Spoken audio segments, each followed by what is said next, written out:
Good morning or good afternoon, depending where you are.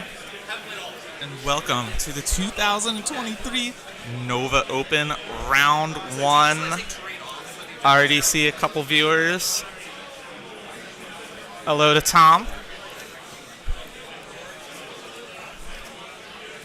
There we are. We're here. We're just giving them some time to set up, getting ourselves set up too. If anybody missed it yesterday, we had 4 rounds of the Nova Open Invitational. We streamed game 1 of the doubles that was happening yesterday, and then round 2, 3, and 4 of the Invitational, which you can find those videos on this channel. And those were some incredible games. Round 2, right off the start, we had Caleb Walters with a Zinch versus Math Mallows Sylvaneth, which was an amazing game, followed by Jacob Brennan with Coral Boys and Tom Guan with Soulblight Grave Lords in another super close game that came down to the wire. And of course, the finals of Anthony Lawrence with Slanesh versus one of the players I just named, but I won't spoil it for you. So, round 1, our battle plan is the ice fields. In this, if you run, you take D3 Mortal Wounds, and if you roll any 1s on your charge, you take D3 Mortal Wounds. So, not a great battle plan if you're a melee army, in which case, one of these armies we're about to see is a melee army. So, we've got Kharadron Overlords versus the Ogre Maw Tribes. And we're going to have 2 extremely beautiful painted armies on stream here.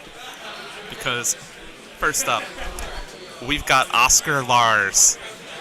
If you don't know who Oscar Lars is, he is an absolute pro painter. He's got a lot of social medias. You probably find him, I think on like Instagram, probably Twitter, Oscar Lars. And he's running KO with his Barak Urbaz. And he's got an Etheric Navigator with the Voidstone Orb, Arcanaut Admiral as his general with Stormcaller, and the Pouch of Nulldust. Pouch of Nulldust, super great at shutting down an enemy's hero phase, disrupting their casting. Not going to come into effect here versus Ogres. And then round out his heroes, the Endrin Master with Endrin Harness and the artifact Phosphorite Bomblets. For battle line, he's got 1 Gunstock Gunhauler and 2 units of 10 Arcanaut Company. And then he's got an Arcanaut Ironclad, 10 Gunstock Thunderers, and Gotrek Gurnison himself. So Gotrek going to be a huge threat piece against Ogres. He's going to be denying a lot of board space and allow the Ironclad and the Gunhauler to just move around the board, project fire where he needs it. Gunstock Thunderers, they were increased in points in the last update. So they did go up quite a bit, so we're not seeing the old 15 Thunderer list. But 10 still packs a lot of punch. And his opponent, in the other corner, is Nick Jackson, who is another amazing painted army. He's on Ogre Maw Tribes. And this is going to be a tough nut to crack for KO, because he's got 3 Frost Lords on Stonehorn. That's right, Destruction Fighters can count to 3, and he's got 3 of them. Boulderhead, so they've got extra wounds, and they each have a mount trait. So they've got 1 with Metal Cruncher, also with the Pouch of Nulldust. Not going to come into effect in this game. There are 0 wizards, 0 casting on both armies. So both players are going to just save time and say, I'm not even going to roll Primal Dice because it doesn't matter. Another Frostlord Stonehorn has the Seed of Alvagar as his artifact, and the Rockmane Elder trait. That Rockmane Elder trait giving him -1 to be wounded, which is not just in melee, it's also in shooting, so that's going to make that one the most durable against this KO shooting. And then the other one's got the Belligerent Charger mount trait. For his general, the Icebrow Hunter, with Voice of the Avalanche's mount trait. And the Icebrow Hunter opens up Frost Sabers as battle line. They're the cheapest battle line option in Ogres if you take an Icebrow Hunter as your general. So his Frost Sabers are 80 points each for 2. and that leaves him 340 points, where he's able to take a Stonehorn Beast Rider for 330. So 4 big monster trucks here. On 3 of them on 3-up saves. The Stonehorn Beast Rider, the non-hero one, just on a 4-up save, but all 4 of them with 5-up ward saves. So they're going to be very durable, very quick against this KO.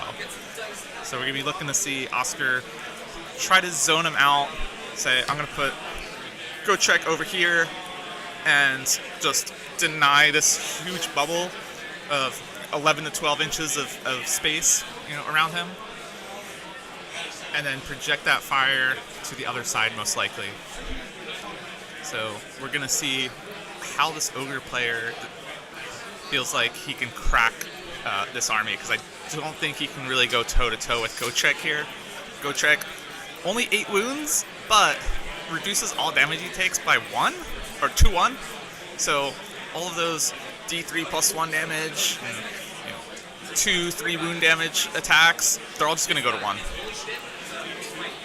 He also has a 3-up ward save, so any of those wounds that he does take on a 3-up, he'll just shrug them off. And then Gotrek himself will kill anything he touches in combat. He's got 6 attacks at 3s and 3s. He gets full rerolls on hits and wounds. And on a 6 to hit, does D6 mortal wounds. He's also got Rend 2, which is going to help against all of the 3-up saves of these Stonehorns. And he does 3 damage each. And if that's not enough, if he's still in combat at the end of the combat phase, he gets to swing a 2nd time. So, both these players, they said to me at the start of this that they're both very casual, very relaxed players. These guys are hobbyists through and through. So we're going to see some absolutely beautiful models on this table.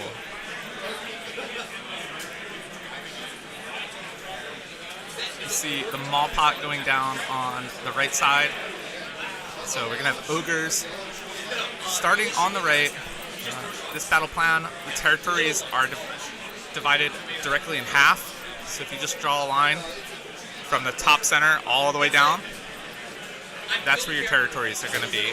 And both armies start 9 inches from the other players' deployment zones. So we're probably going to see the Ogres start pretty far up, just because KO can put all of their guns in that big boat and just fly high and teleport around. So the Ogres are really going to be the ones that are going to have to be aggressive here.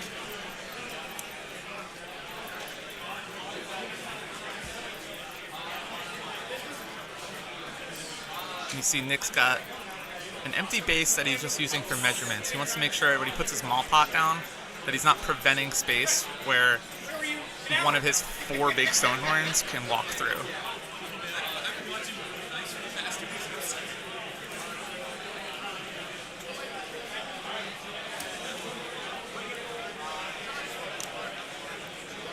So we'll have 8 rounds of coverage on stream this weekend. This is game 1 of 8.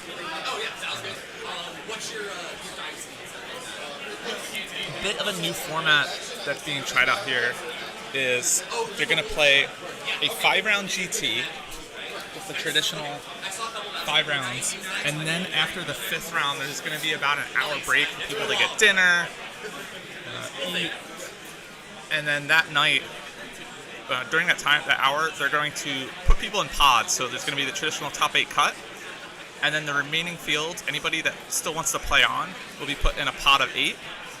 And then those pods will play on, do around Saturday night, and then 2 on Sunday to finish it out. So everybody's got the option of playing 8 rounds. And your traditional awards for best in Grand Alliance, best overall, that's all going to carry through. It's going to carry through all 8 games. Additionally, each pod will have their own winner.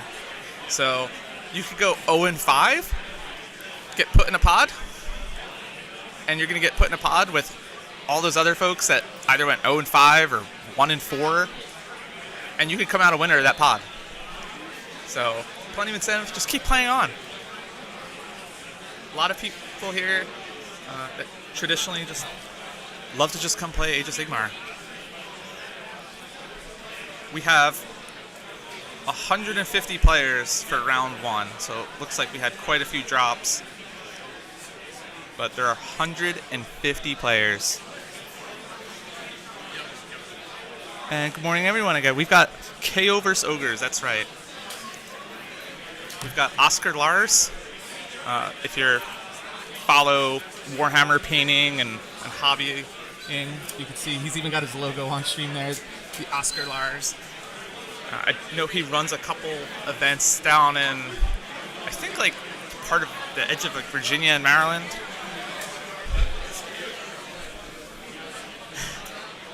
And the Ogre list is a Boulderhead list with 3 Frost Swords on Stonehorn and a regular Stonehorn as well. So there's 4 total Stonehorns, 2 units of Frost Sabers, the Icebrow Hunter, and then KO does have the Gotrek and the big Ironclad with 10 Thunderers, as well as the Grunstock. Looks like he's going to commit an Arcanaut Company already on the table at that 9 inches up. I think he's scooting him back now. Ogres can move surprisingly quick. So the Ogre Mall tribes, anything with an Ogre keyword, if it's not in combat, gets +2 movement. And then additionally, the Frost Swords on Stonehorn have a bubble where they give +1 to charge rolls. So Oscar's measuring this out, realizing, yeah, that might be too close. What's your threat range? And measuring out that you can go 14 inches and then get a +1 charge. So he's got his finger where the maximum movement is. Then looking at what the charge would be. Thinking, I'm going to put them there. Thinking again, and moving them back.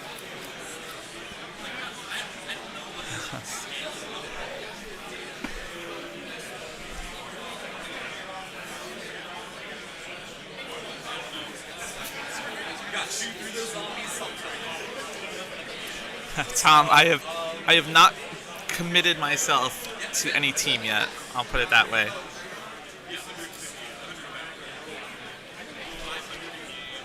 But today I'm actually wearing my Team America World jersey from last year.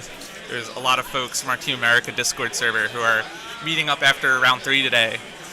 Have a little social get together, meet folks that are on our server that we've never met before. We do have quite a few. There's like at least like 10 that flew in from California.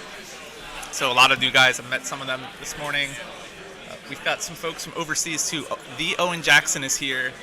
We also have Math Mallow himself, who went 6-0 at Worlds this past year with his Sylvaneth list, and he brought that same Sylvaneth list to this event and played the Invitational already with it. So we're going to be watching for him in that top 8 cut as well.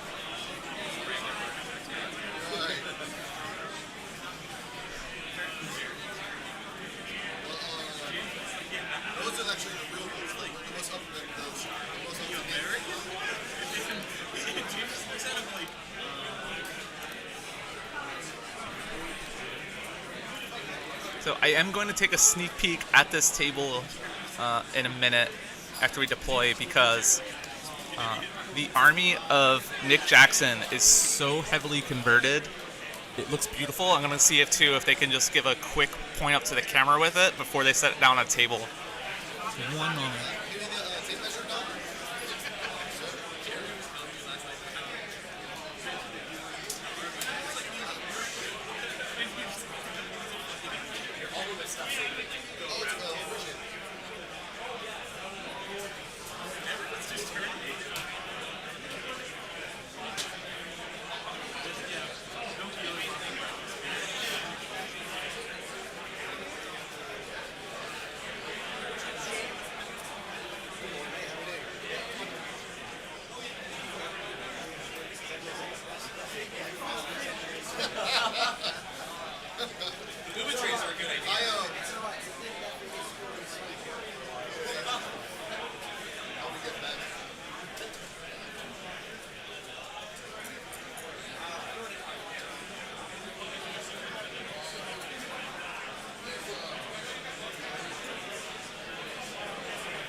Alright, hopefully you guys were able to see that he does have all of his ogres riding dinosaurs, so they're all converted from carnosaurs, and then his frost sabers are actually converted from those new Raptidon Lancers, so he just has riderless ones. It's an absolute beautiful army. And I did get information that there's 2 Stonehorns on the table right now at the top right. The one closest to the top of the table is just the regular Stonehorn Beast Rider. So we'll keep an eye on that. That's probably going to be the easiest one to kill because it's only got a 4-up save instead of a 3-up. And since it's not a hero, it cannot Finest Hour. So that's going to be the most vulnerable of all 4 of the Stonehorns. So we'll see if Oscar decides to try to take advantage and gun for that first, because each of these Stonehorns count as 10 bodies on an objective. Is there Wi-Fi down there? Just gonna say, I jumped in the chat to say that I can like pop on and comment as well. Both players still going to be setting up quite a bit. This is the Nova Open. Essentially day 2 of this convention, but day 1 of our GT. So we're going to have 8 rounds here still to go. And if you're just joining our stream for the first time, we did have some amazing games in the Invitational yesterday, which are on the videos under live on this channel, so you can watch those back. They're absolutely incredible. There's a 16-player invitational yesterday with a lot of top players, top names. Essentially every single game was like the final of a GT, that level of play. So we did have quite a few very close games that went to the final round.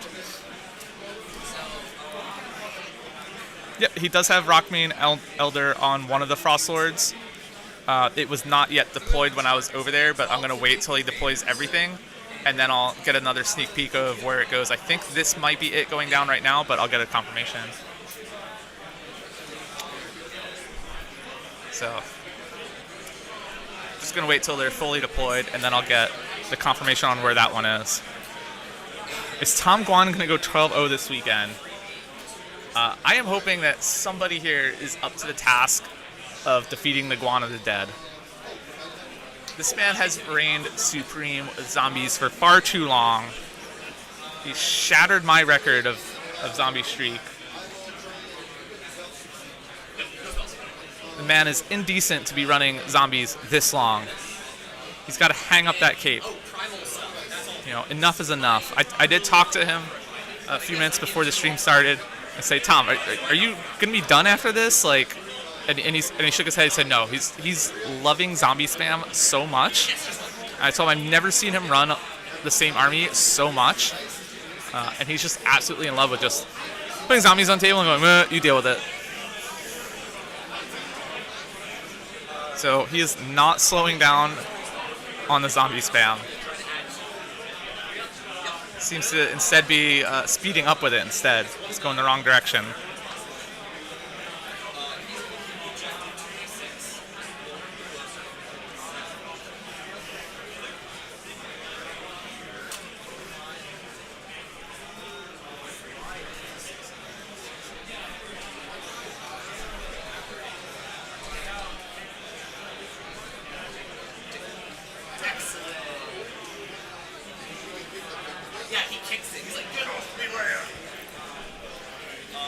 So you can see there's a unit of Frost Sabers that was deployed all the way in the bottom right. That's to screen out the boats, because he wants to project those Frost Swords and Stonehorns forward into the KO, take some objectives, but he also needs to make sure that those boats don't just fly high and appear behind them. So he's just using those 2 units of Frost Sabers in the rear to prevent those fly highs, because otherwise they don't really do anything in this matchup. They're great at just running in, like eating an Unleash Hell potentially, but these Frost Lords are so durable that I don't think they really care that much, and the Frost Sabers just can't keep up with the speed of the Stonehorns anyway.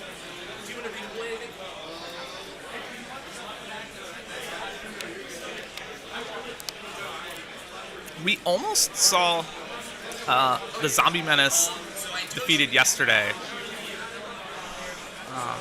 If you watch Tom's game yesterday in the Invitational on the stream, round 3 he played Jacob Brandon, and the closest game Tom had yesterday was against Cruel Boys. Both players talked it out after Tom, won priority at the end, and they didn't get a final score because it's just single elimination. But it was 2 to 3 points, and if Cruel Boys won the priority, they might have been able to sneak away with it.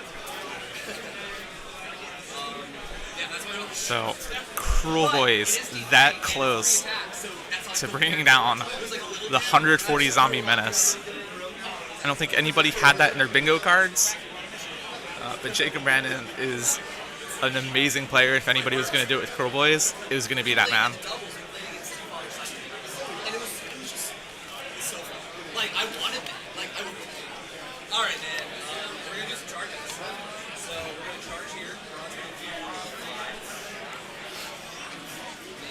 Tom is such a menace too with zombies that a bunch of the invitational players, because they had so many games yesterday, were given the option of having a first round bye this morning, so they wouldn't have to be forced to play through like 12 full rounds of Warhammer, because 4 games yesterday was a lot.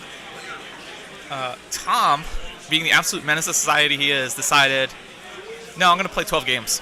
So he is here, he's got his first round pairing, and he's about to torment somebody with zombies round 1 of his GT. So the man just will not slow down. He will not take a break. He's got 2 things on mind: zombies and Olive Garden.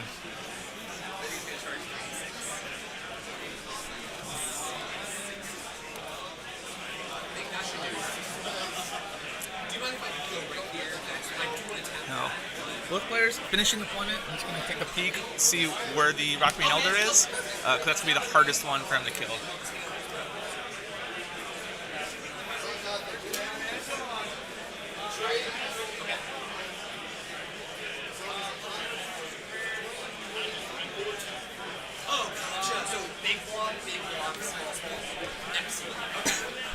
So the Frost Lord at the very bottom of your screen, the one at the very bottom of that pile, that one is your Rockbane Elder, so he's going to be the hardest one to kill. He's -1 to be wounded, and that includes versus shooting. And our round 1 battle tactic from KO is Magical Mayhem. So he's got to kill something with a spell, which he's basically signaling, I don't have a good battle tactic here, so I'm just going to forego it. And I'm going to take another quick peek to see where Gotrek is. I believe he's at the bottom left of the screen, but I'm just going to get a confirmation on that.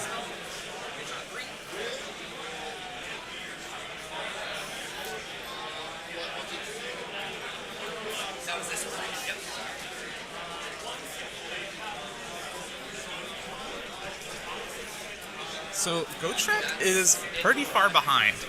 He's all the way on the left-hand side on that objective, next to Upside Down 2 behind the Arknaut Company. I don't think he needs to be necessarily that far back there. I don't think these Stonehorns are that big of a threat to him. He should be more of the threat to the Stonehorns. So we'll see what happens here.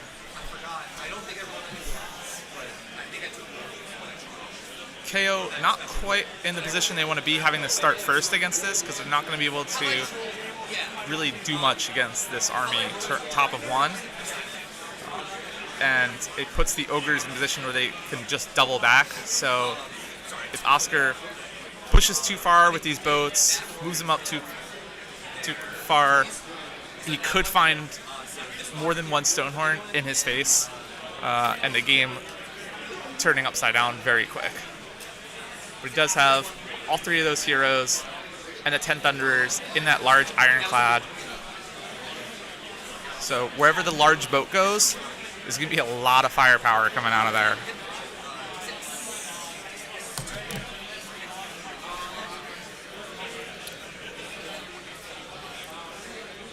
Tom does not have the pizza box for his display board. I'm not quite sure what he's carrying it around in. Probably whatever he can find. I think we go here. He's so good at clearing words. I want to spin as many zombies as I can. So let's start here. His first fun shit. Prediction on the game. This is going to be a little rough. I do like the 4 Stonehorns in the KO. They're very durable, especially because there's only 10 Thunderers and 1 Ironclad on the other end. But Goat Trick is that piece that could throw things off the game. Because Goat Trick by himself could potentially just table Ogres. But Goat Trick is so far back that Goat Trick's just not a threat right now. So Nick is able to just kind of run up the board and get on these objectives. The only problem is it's ice fields. So anytime you run, you take D3 mortal wounds. Anytime you roll a 1 on a charge, you also take D3 mortal wounds. So based on list, I kind of like the Ogres here just because they can avoid Goat Trick. They're fast enough to just run around them in circles and just clean up everything else. But the battle plan is heavily in the KO's favor. So it's going to be tight. We had some predictions yesterday on stream that all went really bad. So I'm going to avoid the caster curse and not make a prediction here. Just because I've never seen either of these two players play before either, so I don't even know what their skill levels are, if one of them has an edge on the other as a player. I know as a hobbyist, these guys are far above me. The painting level that they do is on another level. These two are on here because they have the most gorgeous armies, and these two are definitely in the running for a best painted award here.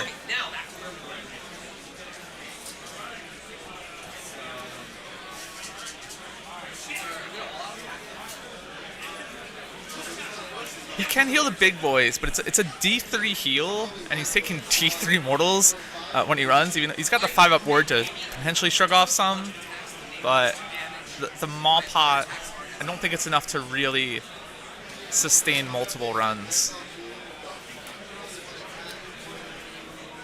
But that is a good point that he could potentially run a few, take some mortals, pop the Maw Pot.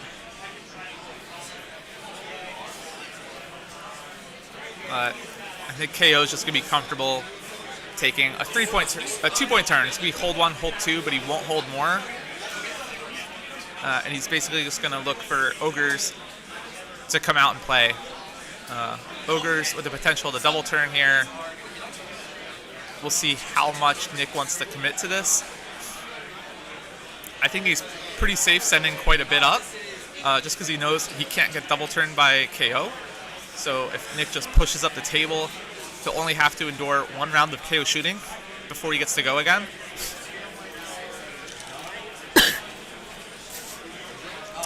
So the 2 towers, the one on the top left and the one on the bottom right, the small ones, those are garrisonable. There's the 2 large buildings that you see in the middle. Those are just impassable and line of sight blocking.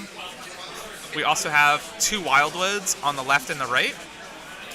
Just standard wildwoods, block line of sight if you draw a line more than 3 inches deep through it. And then there's 2 ruins at the bottom left and the top right of your screen, just there to provide cover.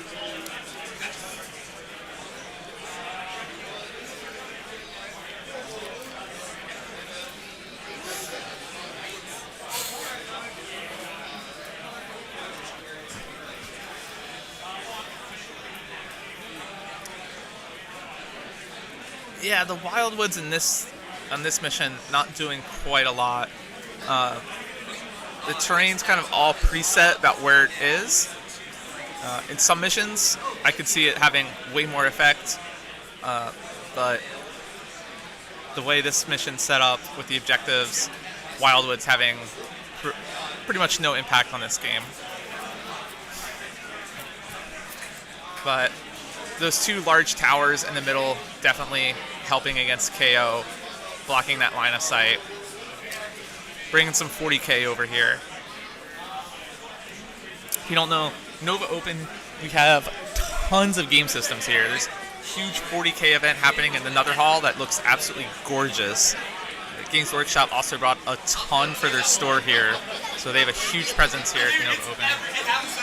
Yesterday we had a doubles event, an RTT, an invitational. There's an AoS narrative event happening, probably about like 50 feet from us, and that's happening all 4 days, actually 3 days of narrative. They're pretty much like. There's also Star Wars Legion happening here. I think all sorts of Marvel Crisis Protocol. There's Arena Rex, Warcry. There's so many game systems. There's probably even some I never heard of. There's 4 floors here at the Washington Hilton that are occupied by Nova Open.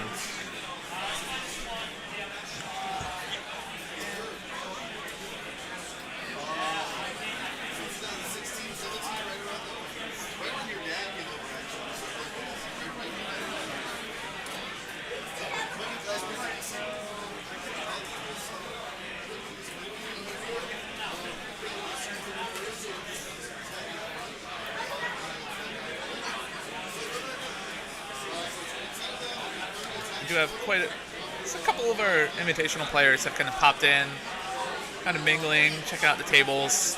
Invitational players did get offered a first round bye for participating yesterday, knowing that they might be too warhammered out if they had to play yesterday and the full 8 rounds as well. So they were given just the first round bye, so likely won't impact any standings for them at all. All 16 of those invitational players are the folks that you expect in the final of a GT anyway.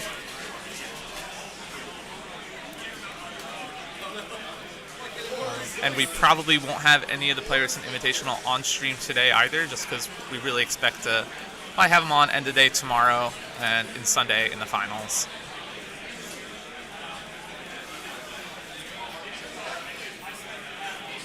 So this is the first of 3 games today, and then we'll have 3 games tomorrow, and we're streaming one of the semifinal games on Sunday, and then the final will be streamed right here.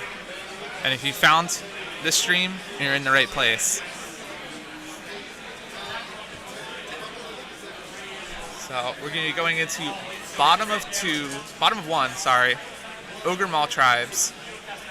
KO did forego their battle tactic turn 1, realizing that anything they go for more points is going to put them in a very, very dangerous spot. So Oscar playing very reserved, just chose Magical Mayhem, which could not even be succeeded because he has to kill something with spells, and he has no wizards in his list.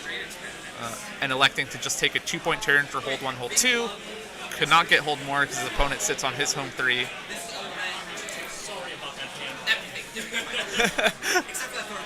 Oscar already apologizing for handwriting on the score sheet, which I can see.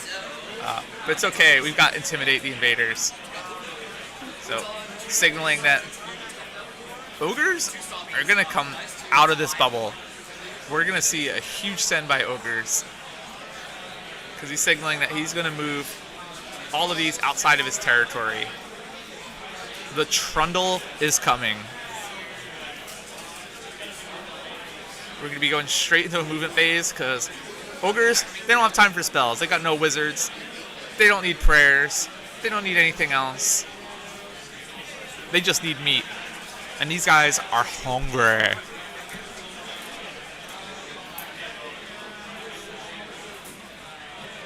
These players, massive sports, both of them measuring out.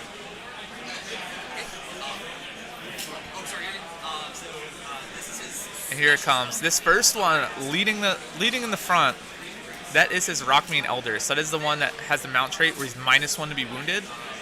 So he's going to be very durable. Now, I don't know if he's actually going to be able to achieve this battle tactic, because he needs more units outside of his territory. And if we just cut the table in half from the top down, that's where the territories are. So he's going to need to get 4 of these units outside of that line.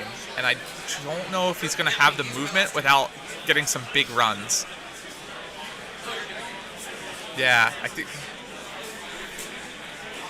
The problem is if he can't depend on just charging all of these, because when he charges, ogres do impact hits. So when he charges, he's going to roll a number of dice equal to his charge roll, and then every 4 up here is going to do a mortal wound. So the first one he charges, Oscar then can pick up some of these Arcanauts and essentially prevent the other one from charging. But I don't know the caliber of player that Nick is. He might be so good at Warhammer that he just rolls 1s and 2s and 3s on those mortal wounds and doesn't do a single mortal wound and just goes absolutely big brain with that and says, I got it. But here we are, full sending with these Stonehorns.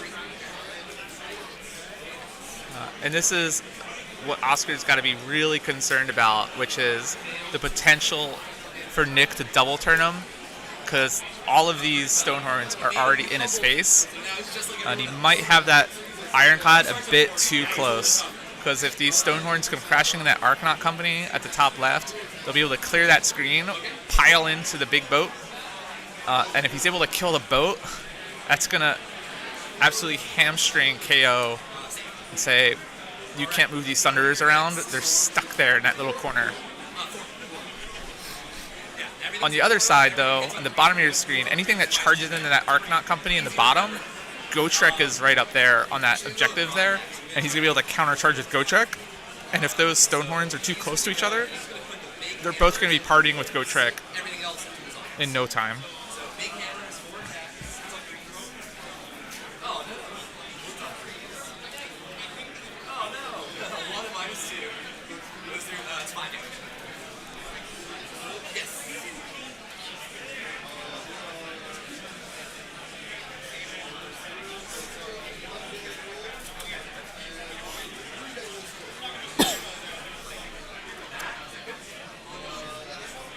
I think he might likely just fail his battle tactic here. It does look like Intimidate the Evaders. And at the end of his turn, he has to have more friendly units wholly outside his territory than are friendly units within. Unless I don't see the other Icebrow Hunter.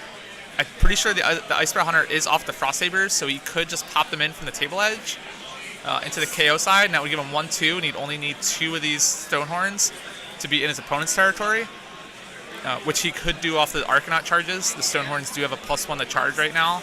So if he makes 2 charges with Stonehorns, he will get the battle tactic, because that Icebrow Hunter is off the table with 1 unit of Frost Sabers.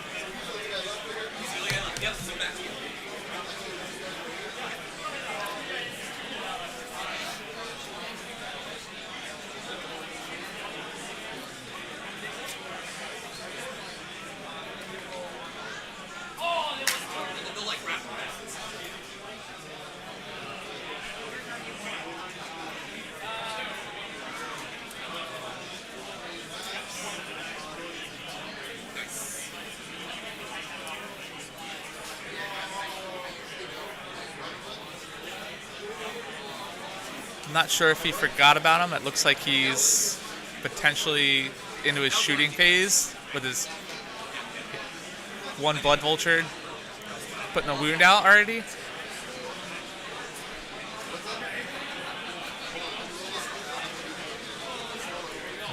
For anybody just joining us, this is round 1 of the Nova Open GT. We've got Oscar Lars playing KO versus Nick Jackson playing Ogre Maw Tribes. 2 amazing, beautiful painted armies, both in the running for Best Painted Awards here.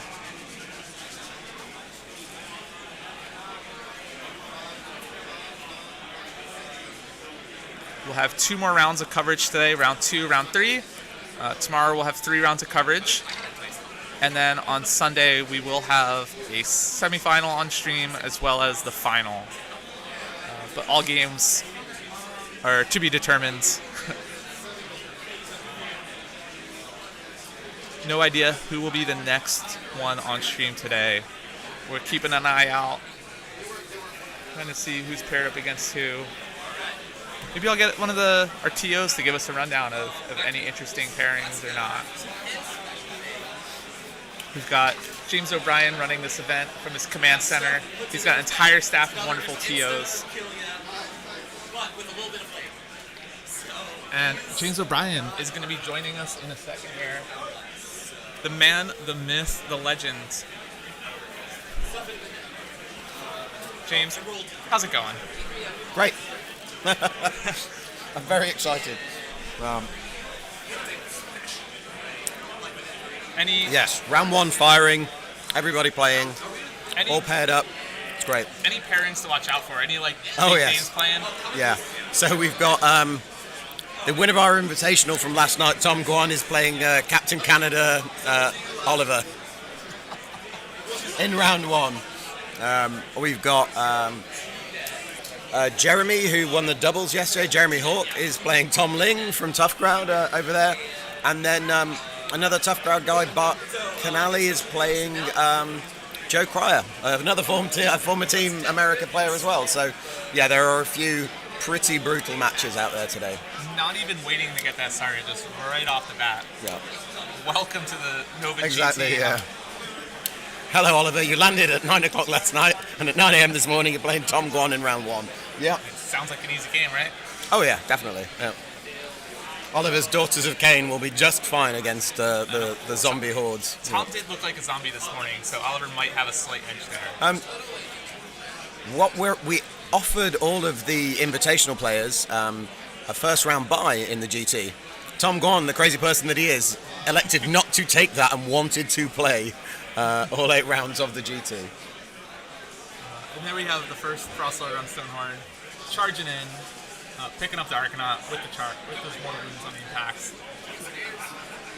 And that might be the last one out of the territory that he needs for his battle tactic, but we're likely going to see another charge here from the Stonehorn at the top, getting a +1 to his charge roll.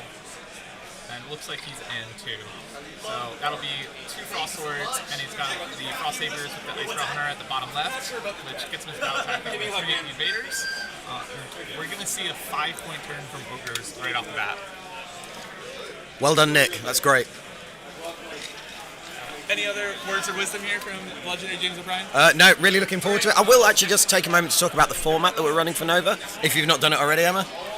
Done a little bit, but we've got viewers popping in and out. Sweet. Okay, cool. So I wanted to give everybody the opportunity to play a full 8-round event, should they so choose, at Nova. So we're playing the first 5 rounds as a traditional AoS GT, and then for the last 3 rounds, we're breaking down into pods of 8. So whereas big events previously might have had a top 8 cut, we're giving everybody the opportunity to play and have the opportunity to win something by playing in 8-player pods for rounds 6 through 8. So really looking forward to seeing how that works out.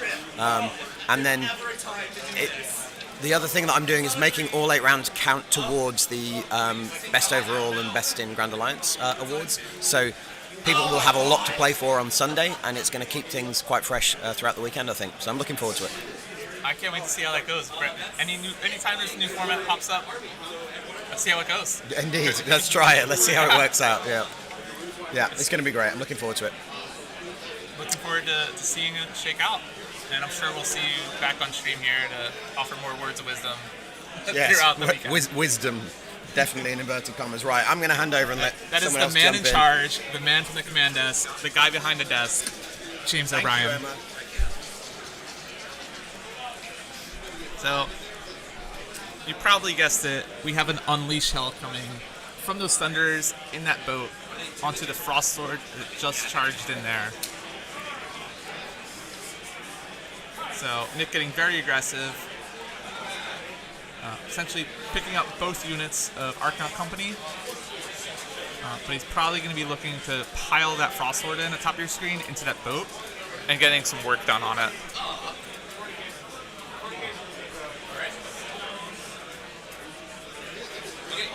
Battle Shock, not auto pass. Within range of thought. Or, giant. Terror. Cannot it's hard to see, but there is a unit of Frost Sabers at the very bottom left screen and the Ice Sprout Hunter underneath that ruins at the bottom of the screen. Those were half the units he needed to get wholly within his opponent's territory for Intimidate the Invaders. So there's only 7 units in this Ogre list. So 2 came out of reserve, and then 2 Frost Swords on Stonehorns charged in across enemy lines to get 4 units wholly within his opponent's territory and be able to achieve his battle tactic. He's also counts as 10 on those objectives. I don't even think there's anything left on those 2 objectives over there.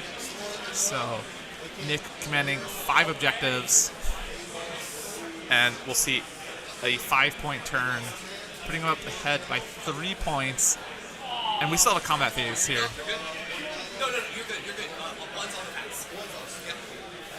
I can hear both players right now just having a good time. Awesome.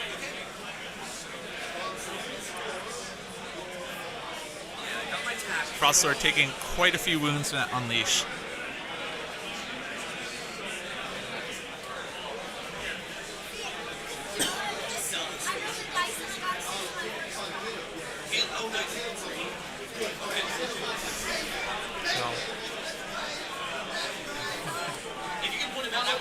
Anyways, any questions in chat, please feel free. No idea when the Big Pig is being released,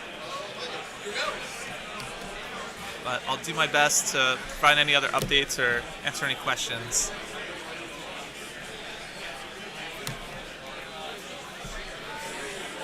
And if anybody missed it, we did have a couple rounds of the Invitational on the stream yesterday. All of them amazing games, so be sure to check those out. Round 2, we even had the Owen Jackson commentating the Caleb Walters and Matt Mallow matchup. So there were about 168 players that were registered in BCP before we got things started. They weren't sure if they had any other players that were still registered. There seem to be quite a few drops, and we have 150 playing right now in the pairings, but we still have a couple players from the Invitational that had first round buys. So I think we are going to end up with the 166 or 165 players. But right now there's 150 players playing right now, and then we have the rest of the Invitational players. I think Tom Guan, the only one from the Invitational, elected to play first round because he's a madman. But we will have 15 more players joining us this afternoon for round 2. Because 8 games, already a lot of Warhammer to play. So those Invitational players who we already expect to be in the running for the top 8 were offered a first round bye. Because yesterday it's more of a battle for pride in the Invitational.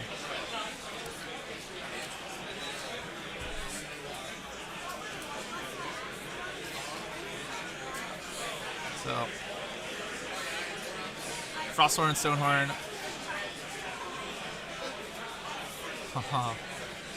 There he is. Looks like he's monstrous rampaging around.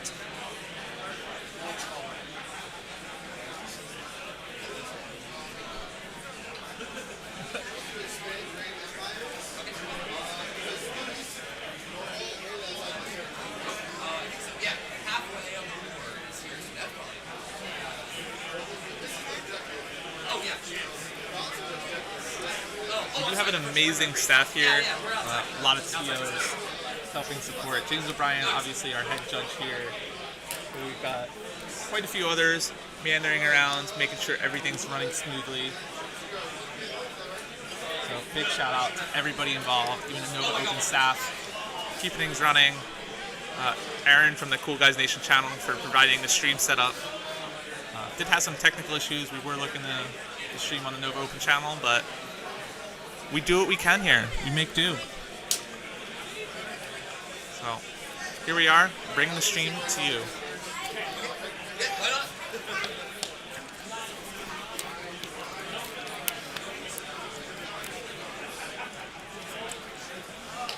So I'd be interested to see where he puts this Frostsword on Stonehorn. So the Arcanaut Ironclad does have about 18 wounds with a 3-up save. So we'll be curious to see if he wants to prioritize that Ironclad and just pin KO all the way on that side of the table, or if he likes to try to reduce some of the firepower from the Thunderers or not. Frostlord does get some extra damage on the charge to the mount weapons.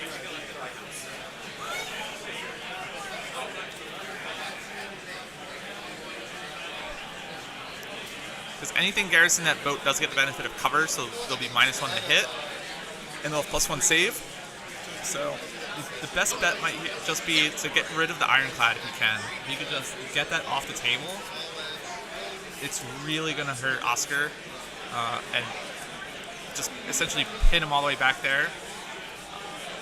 The little Grunstock Grunhauler will be able to teleport around, but that Gunhauler, not quite a threat.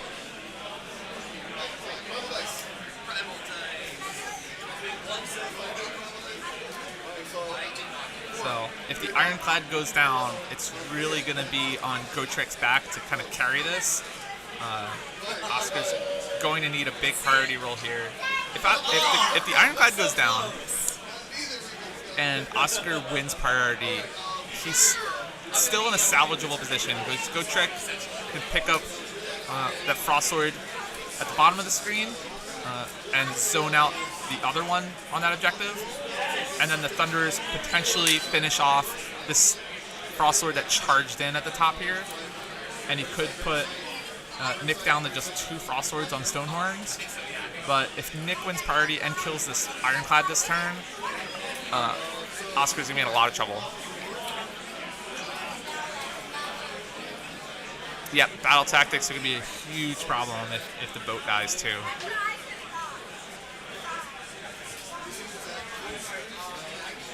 But Nick also has very few units in his list. He's only got 7 units. There's Frost Sabers, you can see them on the edge of the screen. Icebrow Hunter, they're so far from these objectives that even a gun hauler can just teleport around and start claiming objectives.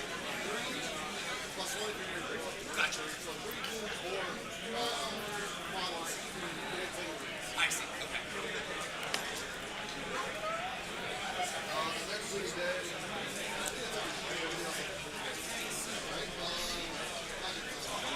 Did you want to bring in anything from reserve? Oh, I know who it was.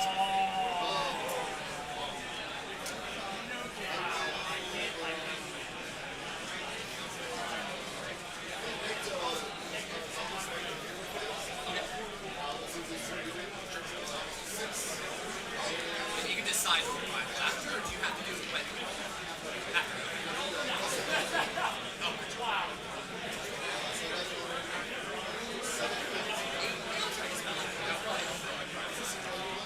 This is, I think it's my only one, yeah. I mean, I don't know your army spell-wise.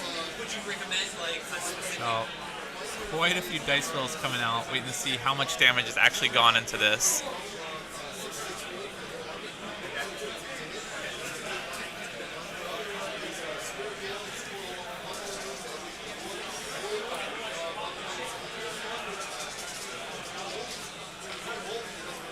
That was so great, though.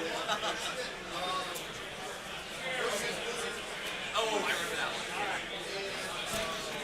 Actually is the normal Beast Rider, and it did take out the ship turn 1. Oscar, not not happy about that one to see it go, but he knows he is in trouble. Really, anything with red is amazing. Just little attacks, 1 or 2, just make tricky. The constant ones. Hell, it's 33, 27. And now here come the rolls. See if anybody on that boat goes down with them.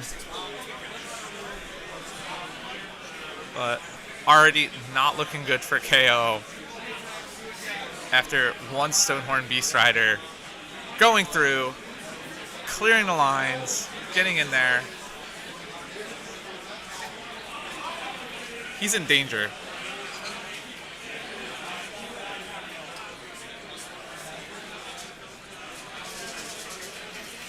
That Stonehorn did not skip leg day. He just went trucking over there. And he's looking for promotion.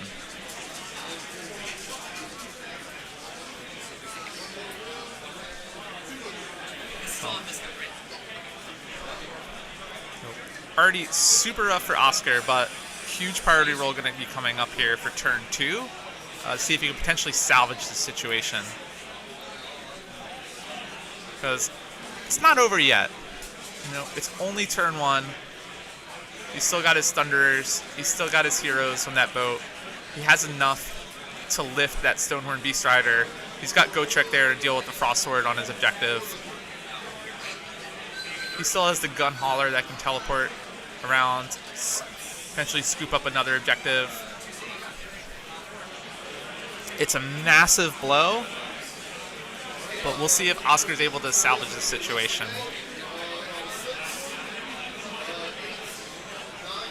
There's also the good news, well, slightly good news there that for him that the Arcanaut company there is still engaged in combat with that Stonehorn Beast Rider, so if he does lose priority and Nick gets to go first with Ogres, he's already got that one Stonehorn tied up. He just has to worry about that second Frosthorn Stonehorn charging in, then using the 3d6 move action from the Monstrous Rampage to get into the Thunderers, which is exactly what will happen if Nick goes and clears the Thunderers, but Oscar not fully out of it yet, just not looking good. It's so hard to screen against Stonehorns. That 3d6 move in that charge phase, huge. For those that don't know, the Stonehorns have a unique Monstrous Rampage and Ogres, and if they charged, they're eligible to use the Monstrous Rampage to move 3d6 inches. They get Fly for the movement. Anything they move over takes mortal wounds, and they have to end it within half an inch of an enemy unit. And since that happens at the end of the charge phase, you can do quite a bit with that Rampage. Not much you can do to react to it. You can't really screen it out that well. KO, not a lot of bodies in the list to, you know, prevent real estate for that to land.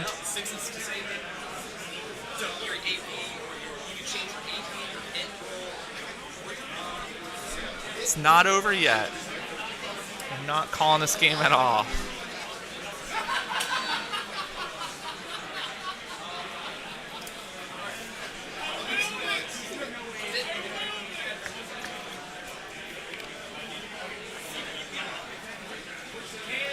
It was only a 500-point Ironclad. It was only 90 points of Arcanaut Company that died. He's only down 590 points. That's nothing.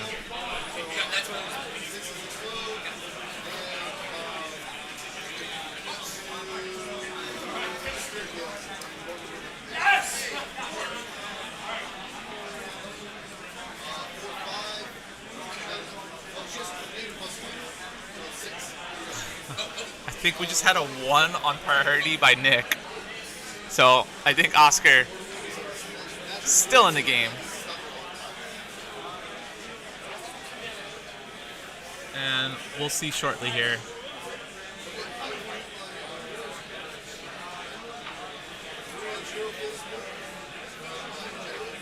Nope, still in the combat phase, still piling in.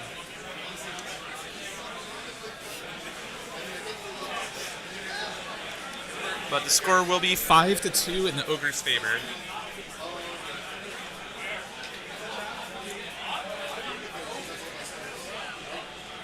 I think so. I hope so. Even the Gun Hauler putting in damage in combat, forcing saves. The Gun Hauler causing wounds to a Stonehorn in combat. Scratch that one off your bingo cards.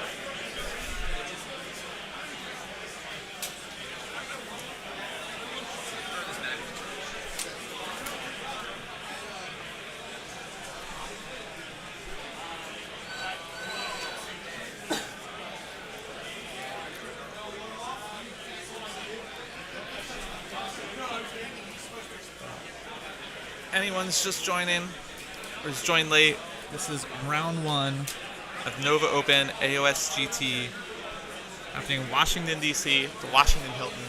Running all the way through Sunday. If you're in the area, come on by, take a look. ton of events, hobby seminars, still plenty of other tournaments for other events that haven't even started yet. There's something for everybody here, even in narrative events. We'll have coverage for 3 rounds today, 3 rounds tomorrow, 2 more on Sunday.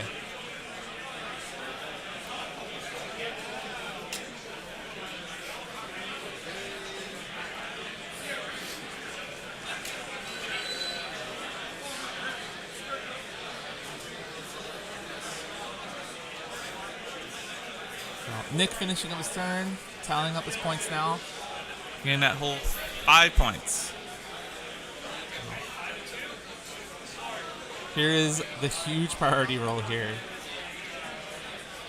Oscar's going to need to put down a 6 and assert his dominance. Oscar does win ties since KO did go first.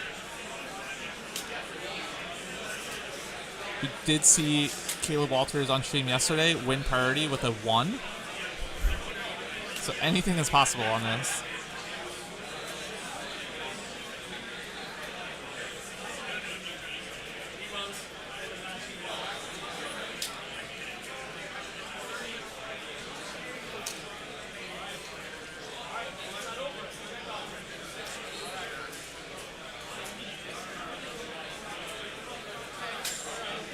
Nick opening up with a 3.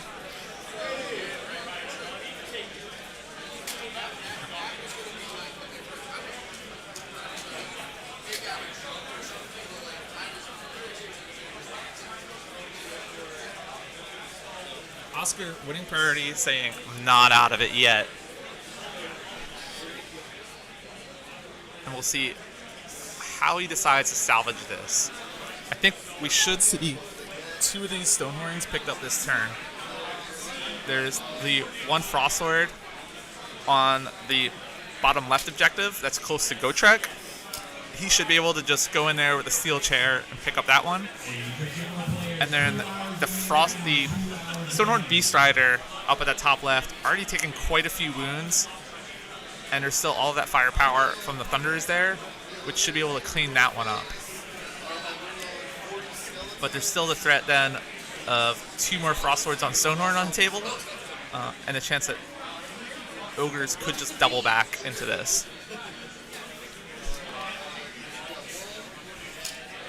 Ogres only have those 4 models that are going to be threats here. KO only has Gotrek that's going to be that big melee threat. But other than that, a lot of shooting from the Thunderers and the little teeny boat at the top, that gun hauler.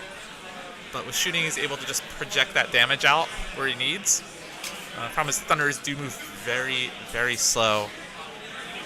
So after this turn, we'll see what happens if Nick decides to just run away and say, I'm just going to avoid all of your shooting and run away from Gotrek, or he decides to really just pull the trigger and go for those Thunderers and say, I'm just going to clean these up right now and leave you with only Gotrek on the table.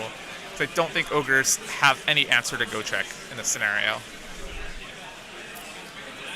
And I would have liked to see Gotrek deployed further up on the line, because I don't think they would have been able to kill Gotrek. So a bit of a missed deployment by KO. But we'll see if he can salvage it.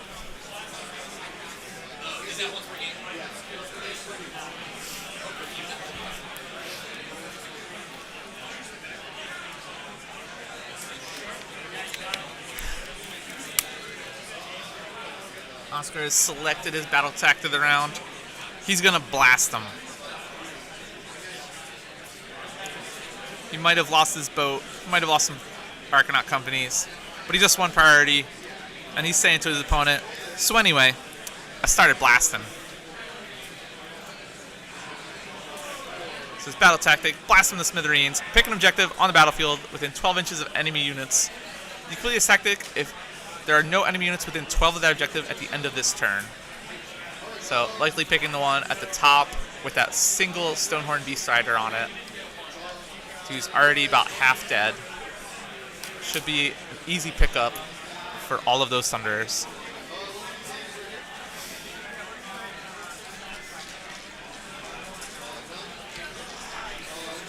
We'll see.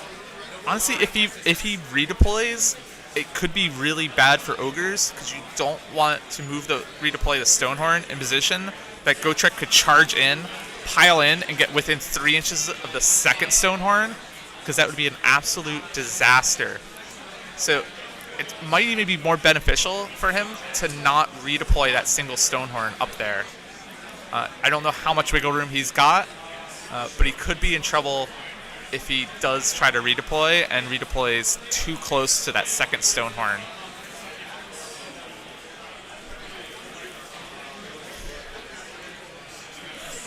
If the choice is between redeploying in the spot where Gotrek is able to get within 3 of both of those Stonehorns after a charge and pile in, it's better than just sacrifice that Stonehorn and say, I'll give it to Gotrek and have that second one free to just run away.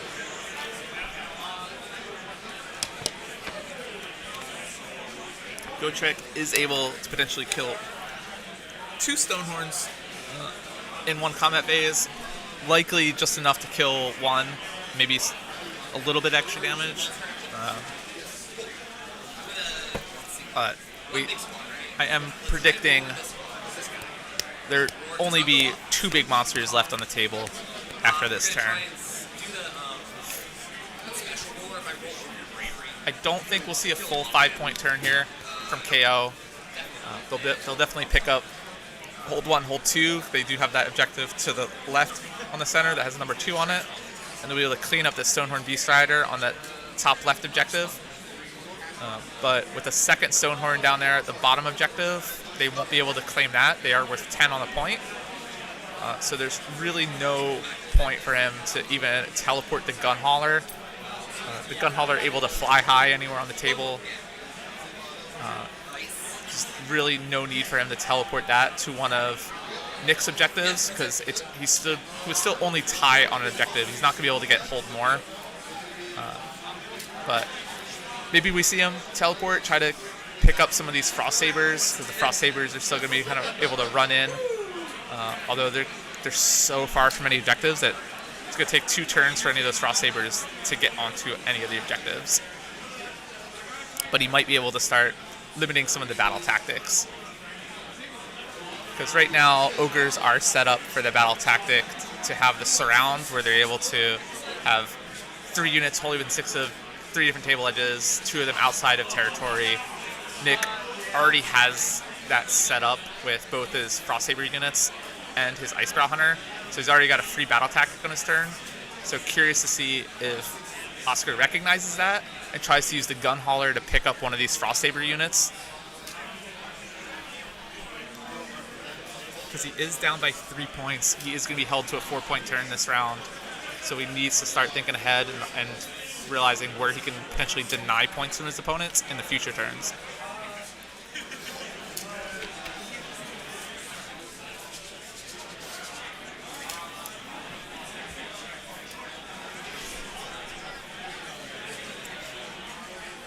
The KO heroes also strangely have some very heavy weapons in melee. They can do quite a bit of damage. So he is moving them up, positioning in case he needs to charge them into that Stonehorn. And there we go, 2 hobbyists. We've got Nick taking a close look at this KO model. Both of them just admiring each other's work. Both these players are in the running for best painted here. Incredible, beautiful armies. Nothing wrong with a little Myron. The Gun Hauler is in combat. Oh, they cannot fly high if they're in combat? I haven't played against much KO, and it's not an army I've actually played with. So there's just a few armies that I'm not as familiar with. So like the KO, I've never played with Khorne. I played with Gitz once. I borrowed Noah's Gitz one time for a game, which is super fun. But the nuances of some of the KO teleporting, that does escape me a little bit. So Oscar measuring the distance for Gotrek, looking to see what his charges, what his options there are. seeing if he wants to potentially give him a redeploy or if he's comfortable with rolling that charge.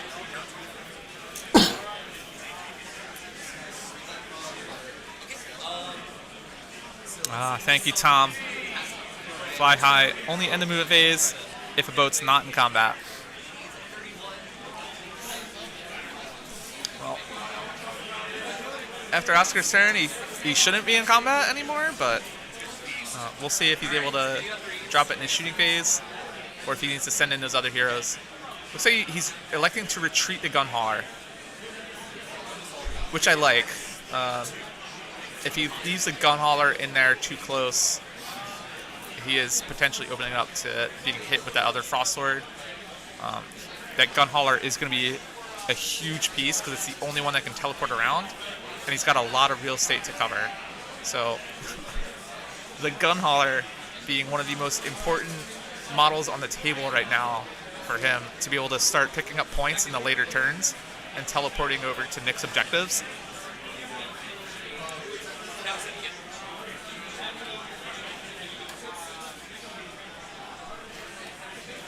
So I like that he's keeping it safe, putting it in the corner.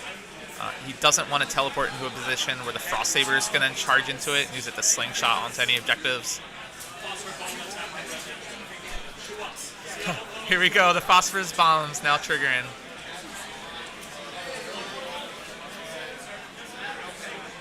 And classic comedic death grab. Freeze. Alright, dude, that's him. So back to you. So once per battle artifact in the KO, they could keep rolling 2-ups and doing mortal wounds until they fail a 2-up. So, ready? 5, 6 mortal wounds, 7 mortal wounds, 8 mortal wounds,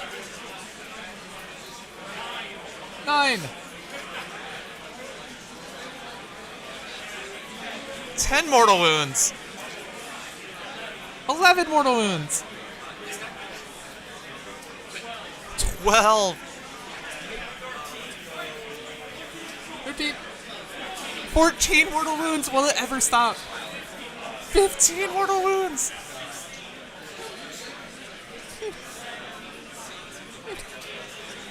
18, 19, 20, 20 mortal wounds. Oscar is so good at Warhammer. It's not stopping. I haven't rolled a 1 yet. He's just going to take a safe season. We haven't even rolled a 1 yet, so we're at 20 mortal wounds. He's going to roll word saves to see if he survives this. But we could see even more mortal wounds. Part of me's hoping we see him survive on 1 so we could see if Oscar keeps going or not. So, there's 20 word saves. And I think we're going to see the Stonehorn picked up here.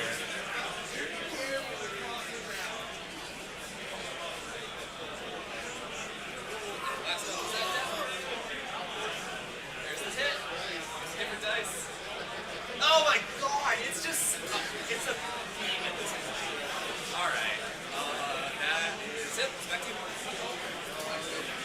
So the Stoner Beast Rider is absolutely dead, but Nick wants to see how many more mortal wounds he would do. So Oscar's rolling it out to see how many times he can roll a 2-up before he fails. 24 is the final answer. 24 mortal wounds from a once per battle artifact.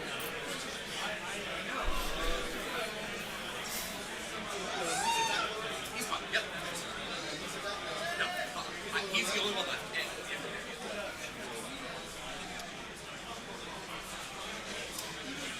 It's tough to see if the other Stonehorn is within 12 of the objective. Not sure. Sometimes our eyeballs and the top-up cam can deceive us.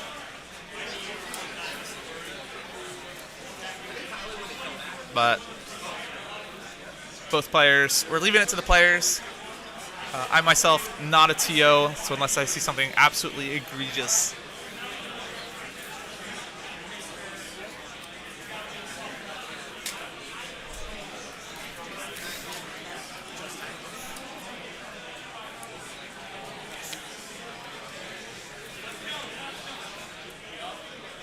So it's just the phosphorus bombs. We still have some shooting available from the Thunders, I believe. I think most of their guns are going to be out of range.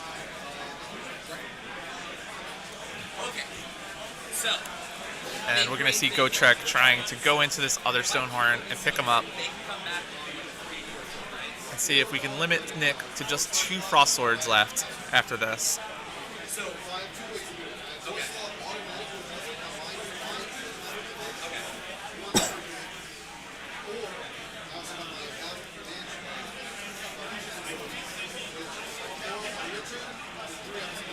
Okay. Gotcha. Okay. So half strength for them, they were 20. Okay. Okay. Yeah, deciding if I would like divvy up their attacks somehow, or like kill stuff, focus kill it, or like, but then it just comes back and like, what's the point? So, I do want to kill this one. So honestly, then I think they put everything on. Free trade for everything. Yep, yep. So If you don't want to do that, if you Thunder is lining up, seeing what they have in range, and we're about to see some shots come out into that Frost Sword and Stonehorn down there.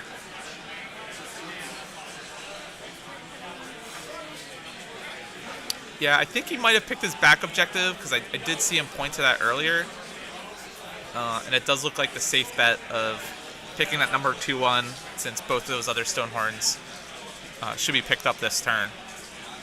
So I think he'll be good on his battle tactic. I'm not concerned about it too much. I think Oscar knows what he's doing.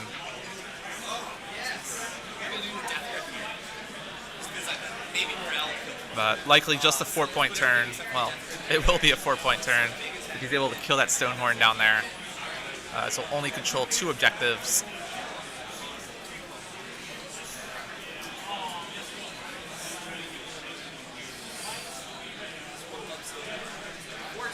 So Ogres did have a 3-point lead going into this turn.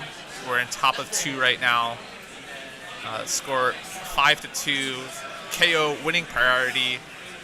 Taking top of 2, knowing that he needs to kill 2 Stonehorns to have any chance back in the game. After a Stonehorn Beast Rider came rampaging through, looking for a snack, finding it in the Ironclad top on bottom of 1. I was gonna say, watch it wipe this unit. Okay. Oh, he did stuff into his thing. So let's do that and I do think charging that Frostlord and Stonehorn in at the bottom was an error. He really should have left that back because it does open this Gotrek counter charge. I think if he would just run it onto the objective, tag it, knowing that his opponent would need way more than 10 Arknaut Company to be able to outbody him on that objective. I think he could have then preserved an extra Stonehorn, because I think we're going to see Gotrek go in there with a steel chair and absolutely break the Stonehorn in half.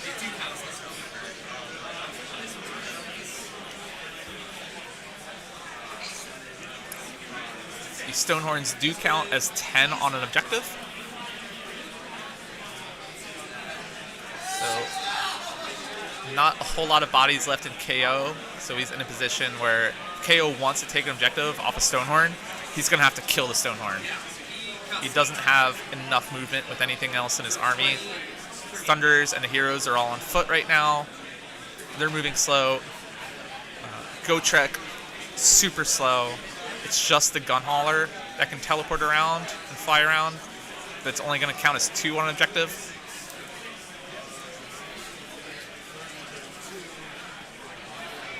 yeah, so we got that one. Excellent.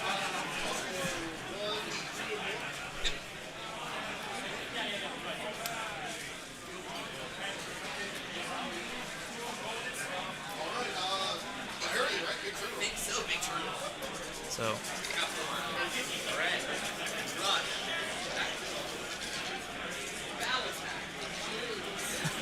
KO is definitely a unique aesthetic. They're a bunch of futuristic kind of sky dwarfs. Rule the skies. They like to teleport around in their boats. Very, very heavy shooting army. They do have some melee options. They do have some like engine riggers that come in with their buzz saws. Even some of their heroes can pack a punch with their hammers in combat. So kind of known for just being a shooting army, but they do have quite a bit of melee threats as well in that army.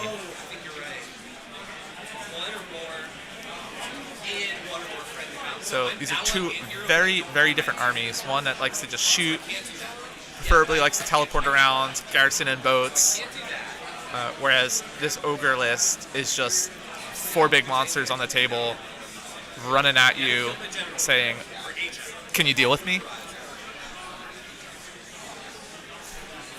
wish there wasn't so much emphasis on the end spell. Like, there's just one that if you use that end spell, you just can't do.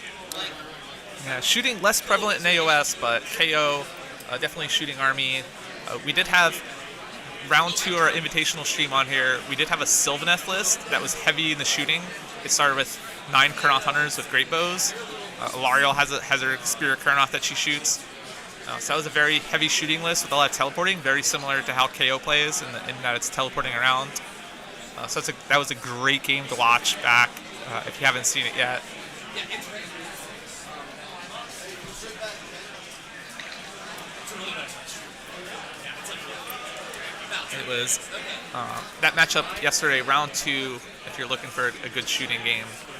That was Mass Mallow over from, I think he heard he just moved to Netherlands a few months ago, but he was living in the UK. And he's flown over here for his first time in America just to come to Nova Open. He was 6-0 at AoS Worlds with that list this past year. Put on a master class of how to play with Alariel and a bunch of Kurnoth Hunters with those. And he faced off against Caleb Walters, who won the Nova Open last year with an 8-0 record in his Zinch. So 2 very top-tier players facing off yesterday in Invitational, and you can catch that video on this channel.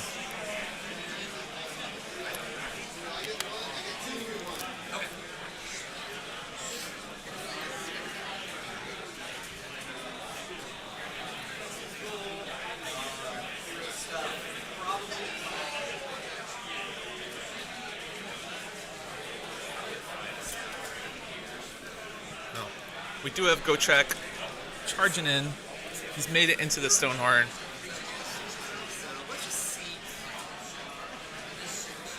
We're going to see if Gotrek's able to pick up the Stonehorn. Yeah, I'll see. So let's give it to... So the Frost Sword and Stonehorn is a base 3-up save.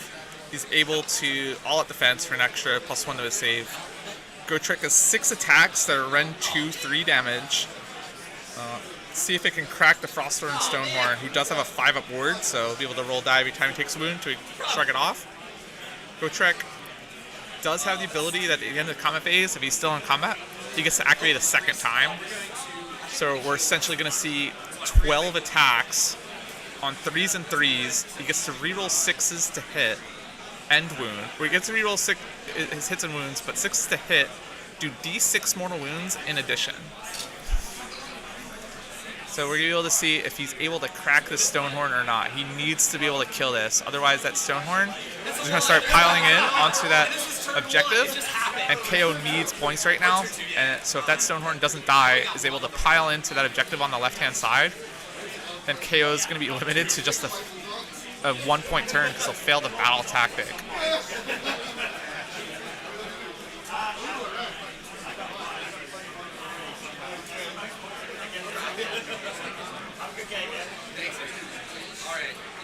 We also have quite a few Canadian players here at this event. We've got Barl from Tough Crowd. You've probably seen him on the Season Award channel and a few battle reports.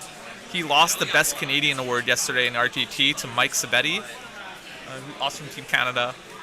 The captain of Team Canada, Captain Canada himself this year, Oliver Dempsey, is playing Tom Guan right now, round 1. So they're already off to a pretty exciting matchup. See if we can get an update on that game at some point. It's, I think, just 1. Yeah, sounds good. Hitting up 1.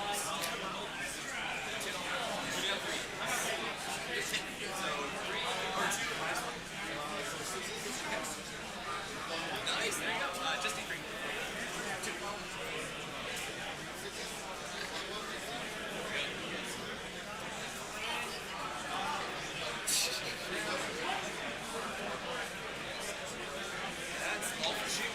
Oh, I'm sorry, I didn't. Do you mind if I was so excited to do my balance acting, I just forgot to do this. And I'll see if we can get an update, see how much damage has been done. They're still rolling it out.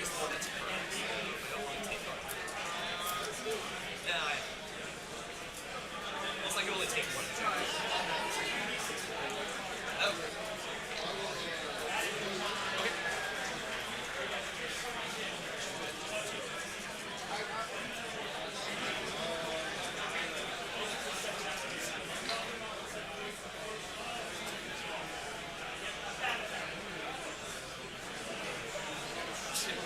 Classic.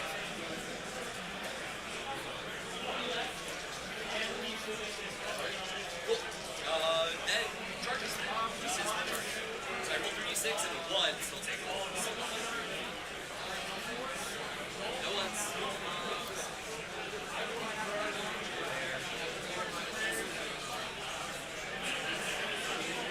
Take that back.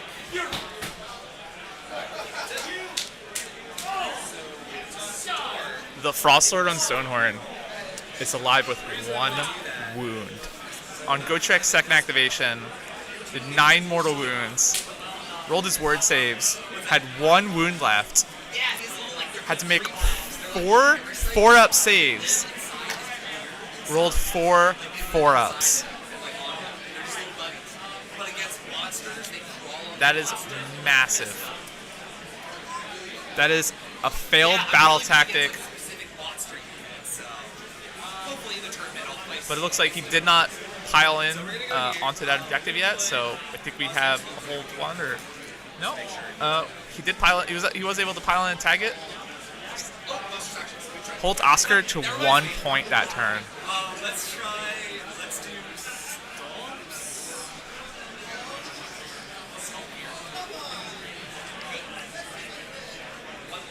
Huge. So Oscar held to just 3 points in 2 turns. Oh no, we ain't calling anything yet, Tom. It ain't over till it's over.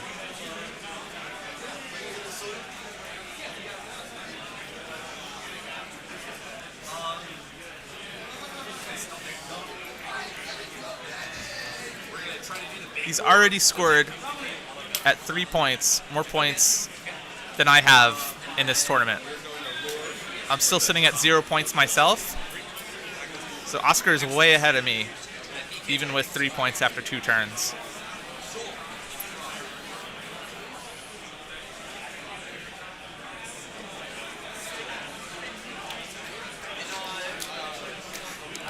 But easily going to be another 5-point turn for Nick. He's already got a couple options on battle tactics.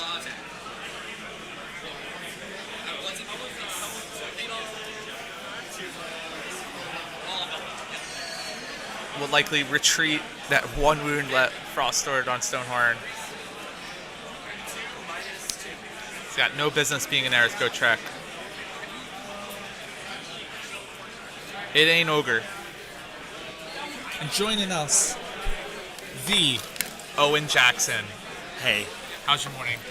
great. Just been drinking coffee and seeing how my pals are doing on the table. It's cool, man. Did you get a good stretch in this morning, getting ready for Yeah, PT round 2? yeah. I don't really feel mentally prepared, but I'm sure it'll be fine. I'll be good.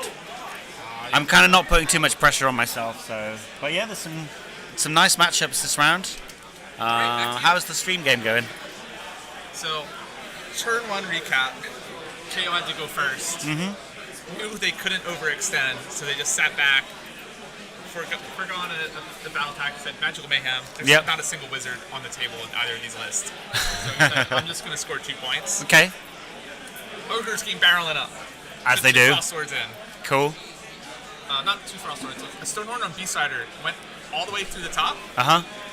picked up the Ironclad, top of 1. Oh no! And this is have you got Oscar on the stream? Because he's got a beautifully painted army, right? So that Ironclad lasted. He put so much work into Ironclad for Nick to just go, nah, pick it up. That's the thing. Maybe he didn't spend as much time thinking about how he was going to play his turns rather than painting it beautifully, right? Oscar absolutely needs to win priority. Uh huh. 1 priority. Okay, great. Side Chose right. Blasted away the Stonehorn B-side that was half dead. Great. At the top. Had Go Trek ready Yep. to go into down south. Uh-huh. Pick up that Frost Sword on Stonehorn. Frost Sword on Stonehorn has 1 wound left. After Gotrek got in. After Yo. 2 activations of Go Trek, 1 wound left. Oh no. Frost Sword was able to pile in to tag that objective, Okay. holding KO to 1 point. Damn it. Okay. But I mean, I don't think a Stonehorn's gonna kill Gotrek, right? There are no answers to Go Trek No. for ogres. No. There's the only answer is to just run away. Yes. Yeah. I mean, they are fast enough to get away. Yeah. But is it Nick with the ogres then? Yep. Do you think that he is going to just be able to play the points and take advantage of this lead that he's built up? He's already hit by 2 points and hasn't even taken his turn to. He's already set up for a free battle tactic this turn because he's already got the Frost Sabers on the table with the Icebrow Hunter. Okay. So he could do the surround where he's Yeah, got 3 units around. So already a free battle tactic in his pocket. I'm sure what one decided to go for right here. I mean, that being said, Oscar's got he's got 1 boat left, right? So he's got his Grand Strat in the bag still. He does have the 1 gun hauler. And how many Stonehorns have we got left on the table? Or is it 2 Stonehorns? There are a total of 3 Frost Swords on Stonehorns on the table. Oh. One of them at 1 wound, the other 2 pretty untouched. Okay. Including, I believe that is the unwounded one with the Rockbane Elder trait at the bottom objective. The -1 to wound. Okay. That's going to be the hardest one to crack. Yeah, because a lot of the KO guns, especially, they're wounding on 3s or wounding on 4s, is pretty tough. Okay, so this feels like it could be The Stonehorn Beast Rider died to the Phosphorus Bomb artifact. great. Did 24 mortal wounds. Okay, I mean, that's a memory, right? Oscar's gonna, that's a cool story. But yeah, that sounds like that's probably most of the output has come literally just from that one little bomb popping off. Then, yeah. So he was able to put a couple shots from the Thunderers, but not a whole lot because of how far they are back. So Oscar's very much pinned in that corner. Did he lose the unit then when the Ironclad went down, or were they able to get out No, successfully? he's able to get out. Okay, that's good. It's just Now they're you just might see Nick just charge in that Frost Sword at the top into what's left of that Arcanaut Company, yeah. and then do the old 3d6 boogie into the Thunderers. The and pick up 3D, Thunderers. the 3D6 boogie. It's a classic ogre move, right? Good, yeah, that's what's called in the book, right? I don't have the ogre book in front of me. I don't know. I thought it was just pictures in the ogre book. Like arrows. Yeah, exactly. Just move this way. Okay. How has the mission been? Because it's an interesting mission that you don't really see very often. It is. So at first it was, you look at just the list of 4 Stonehorns into a pretty light KO list of just Go Trek, who's going to be very slow, and then 1 boat of output. And you think, okay, Ogre's probably favored here. They can just run away from Go Trek and all that. But then you get in the mission where every time you run, you're taking mortal wounds. Anytime you charge, if you roll 1, you're taking some mortal wounds. So then kind of swings back to, okay, KOs gets a little bit of favor there because they don't have to worry about those. Yeah. And then because it's 6 objectives and there's only 4 models that are threats, like once those Stonehorns commit to the other side of the table, then you're able to just go, okay, I'm just going to teleport over here now. Yep. Problem was he got rid of the boat that teleports around like that. So there's no boats left on the table at all then. There was. It's just the gun hauler. So the gun He hauler. only has a gun hauler in his list, and then the 1 Arcanaut because Gotrek's just eaten up a quarter of his list. So the gun hauler staying alive is what's going to maintain him his grand strategy, because rule of skies is no flying behemoths. And whilst the Frostlord can do the boogie, he doesn't actually have the fly keyword, does he? Not have the fly keyword. Okay. But both our players are pretty fly. Yo. Hey. Ooh. Both of these armies are in the running for best painted. They're Right. amazing. These Stonehorns are all converted to Carnosaurs, so they've got ogres riding Carnosaurs. Amazing. And then the Frost Sabers are the Agrodon Lancer kits. Or the, Oh, the wow, Rakudon okay. Chargers, I think. The smaller ones that came out. So they're Seraphogas. Yeah. I've had 2 coffees. There you go. But yeah, no, I've had Cracking this espresso myself. I've had a really nice morning. I've been looking around at some of the other tables actually. In a little bit, I'm going to go. There's a kind of a movement towards historicals gaming within the tough crowd. So I'm going to go and have a look at the black powder tables. But also, I've been looking around at the Legion and also the Lord of the Rings tables here. It's amazing. Have realized they can't compete with round-based heroes and have now switching to historical gaming? No. They've realised that they're so good that they can spread themselves. We're a multidisciplinary club now. We're just going to spread ourselves thinly across all the major game systems. Okay. Are there any plans they have of winning the interdimensional belt this weekend and taking it home to the UK and saying, this is mine? Whoa, I mean, that could actually happen, yeah, because at the moment, have you seen what that matchup is? The belt holder this morning. Did you see that matchup? So Barton Kennelly is facing off against Joe Cryer. So whilst that's not a belt match, that is a pretty spicy round one. It is a spicy round one. We also had Tom Guan's playing Team Canada. Yes. Captain himself, Exactly. Oliver Dempsey, yeah, which I've just been over at that table, and that looks pretty tight. I think Tom will probably just turn it, but there's so many bodies still on the table. What army is Oliver playing? He is playing Daughters of Cain. But like see that very a Marathi-less daughters with like lots of sisters and witches and gladiatrixes. Yeah, so there's like, they've both got a lot of primary power, but the difference between the two armies is that Tom's all comes back and Oliver's doesn't. But he does have access to the 4-up rally, which is nice. Looks like Nick's electing to move the one frost third on Stonehorn closer to Gotrek.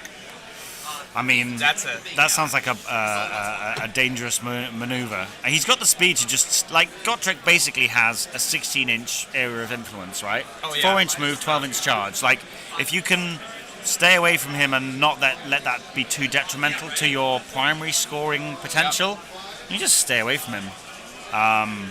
So because the ogre charge mortals, like even if he rolls a 12 and rolls 12 4-ups, it still only converts to one mortal wound. It's odd because he's playing keep away at the top from the shooting. Uh-huh. So he moved that Stonehorn up to just say, I'm just going to sit on this objective and hold this. But he's moving closer to Gotrek instead. And I think Gotrek's the more dangerous piece. So whereabouts is Gotrek on this board? There's the terrain piece on the left, that big tower. Yep. And Gotrek is engaged with that frostward on the left. Okay, I understand. Yeah, I've got you.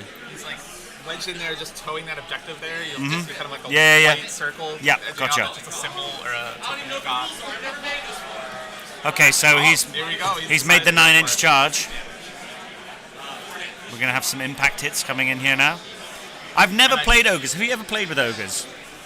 I picked up an ogre army a couple years ago. Never got to put it on the table. Sold it. Really? Said, ogres look so fun. I slowly reacquired a new ogres army over the years. Still haven't played with it, but one of my local shops is running a Path to Glory campaign.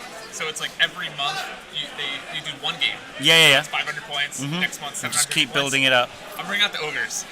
Honestly, every time I see anyone playing them, they just seem to be having the best time. Oh, I was having a great time. I got Yeah. a little ogre tyrant, a bunch of gluttons. Like, And there's the new Gorger kit come out now. oh, they look beautiful. Gorgeous, you might say. Oh, this guy. But no, in all seriousness, this looks like a really cool kit. And yeah, like I say, there's quite a lot of ogres here. In general, the GT meta feels like there seems to be obviously a lot of OBR and Soulblight. So the thing is, we're kind of in Maryland, and there's a local crowd around Maryland that loves ogres. Okay. So I think there's about 3 monster truck lists. When I say monster truck, they're just 6 monsters. They've got Yes. like a whole bunch of Stonehorn Beast Riders. Like for going the Frostward on Stonehorn because he's so many points, but they're making up for it with like the Husker on Thunder Tusk. Yep. Because they can give them the mount trait that gives them the 5 upward save. So there's actually a couple of those kinds of style lists. Yeah. That are really popular in this area for. Yeah, I mean, Hazel did well. With exactly. that. Hazel Moon in the UK went on a right tear up. I think she got 2, if not 3 5-0s in a row, utilising the Blood Vultures for picking off the Galatian champions and then just charging in and running people over. I think it's one of the armies that does have the sort of burst damage potential to blow through like a big zombie spam, with some decent rolls as well. I mean, it's close, but especially if you can like pick out the corpse carts and then with the vultures, like I think it's got play. It's a lot of fun, but I think it is a good army at the moment. It's a good 4-1 army, and I would probably favour it in this matchup that we've got on the stream as well. Like I've played KO at Worlds, and I had 30 Thunderers and an Ironclad and a Bridge, and like multiple ways of stacking around. Like it was a very optimized list, and I felt okay into Ogres.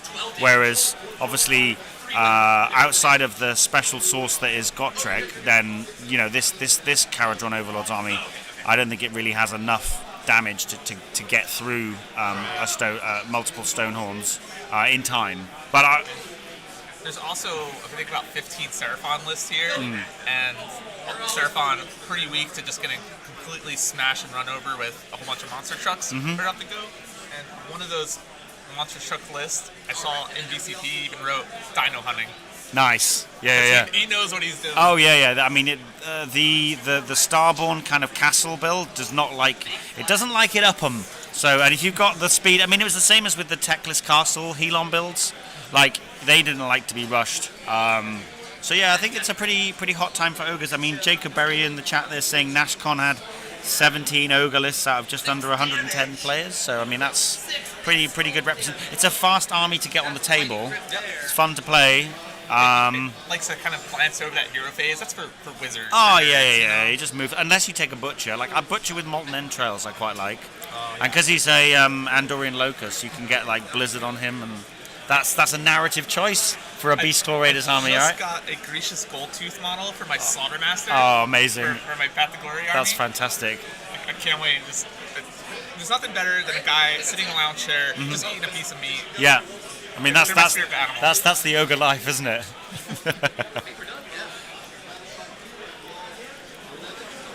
So yeah, I mean we've seen this combat now. I'm not sure. It looks like the Frost Lord at the top has easily cleaned up those Arcanauts.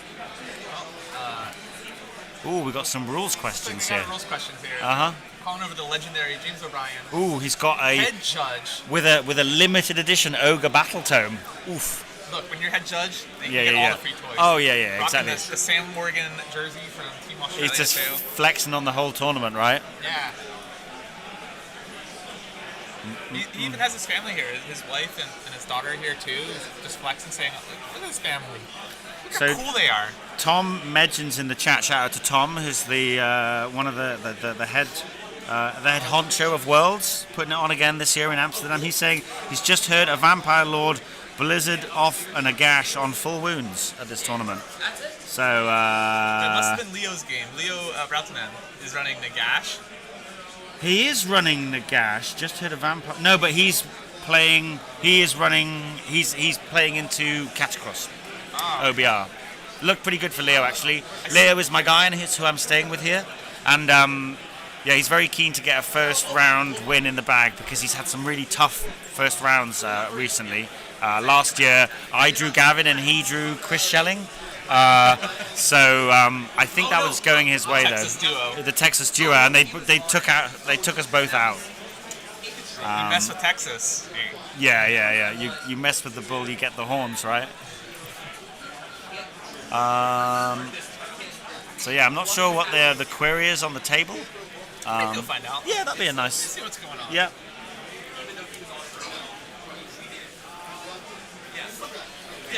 So yeah, it's like we're about an hour and 3/4 into the round now. So these guys need to probably hurry up a little bit. Some of the tables I've seen are like well into turns 3, turn 4. But you know, there's not a huge amount left on the table here, so maybe they'll get through the rounds faster. Jacob, we do not have a table boss. I mean, I've literally just walking past and I've just come and sat down and started chatting. So it's a bare bones crew, but I think some coverage is better than no coverage. So you just pipe down, okay, JB? Love you, JB. What's going on? Not sure what the rules update were because they were just getting into monstrous rampages. Oh! Essentially, what happened was the first Frost Lord went to Roar Gotrek, rolled a 1. Right. The second one went to Stomp him, Yeah. rolled a 1. Okay. Now the third one on top of your screen decided, all right, let's go Boogie. Yeah. On 3d6, rolled a 15. Nice. So he's going almost wherever he wants, and I think he's looking for that gun hauler. Yep. I mean, if Nick is smart here, then he's going to be like laser focused going after that grand strat. I never met either player before but both of them look pretty smart to me. Yeah. So, Nice. Yeah. So yeah, he's gonna go. yeah. Gonna go and I mean that is what I think it's 10 wounds on a 3-up save. Is it a 3-up? Yeah, it's great. Now all of the boats are 3-up saves. Wow. And they all do the flyover. Yeah, they really gave him a proper glow up. I still personally think that the I know it's 10 wins on a 3-up save, but the more you know. I think they're overpriced at 170. Yeah, I think if gun haulers came down to 150, I think you might see the spam list because you can make them battle line in one of the sub factions.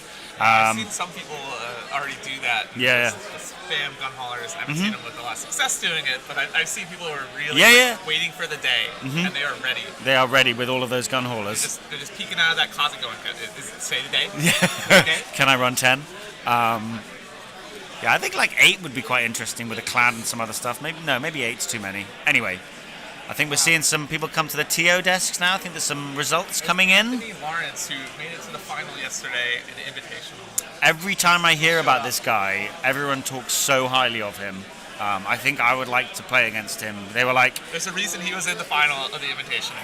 This is true. Yeah. He took out both the Walter brothers. Yeah. Both Scooter and Caleb, who were in the finals of the Nova Open GT last year. Yeah. And he won Everwinter, I believe, did he not? And Ironweld. Yeah. He is the Boston guy.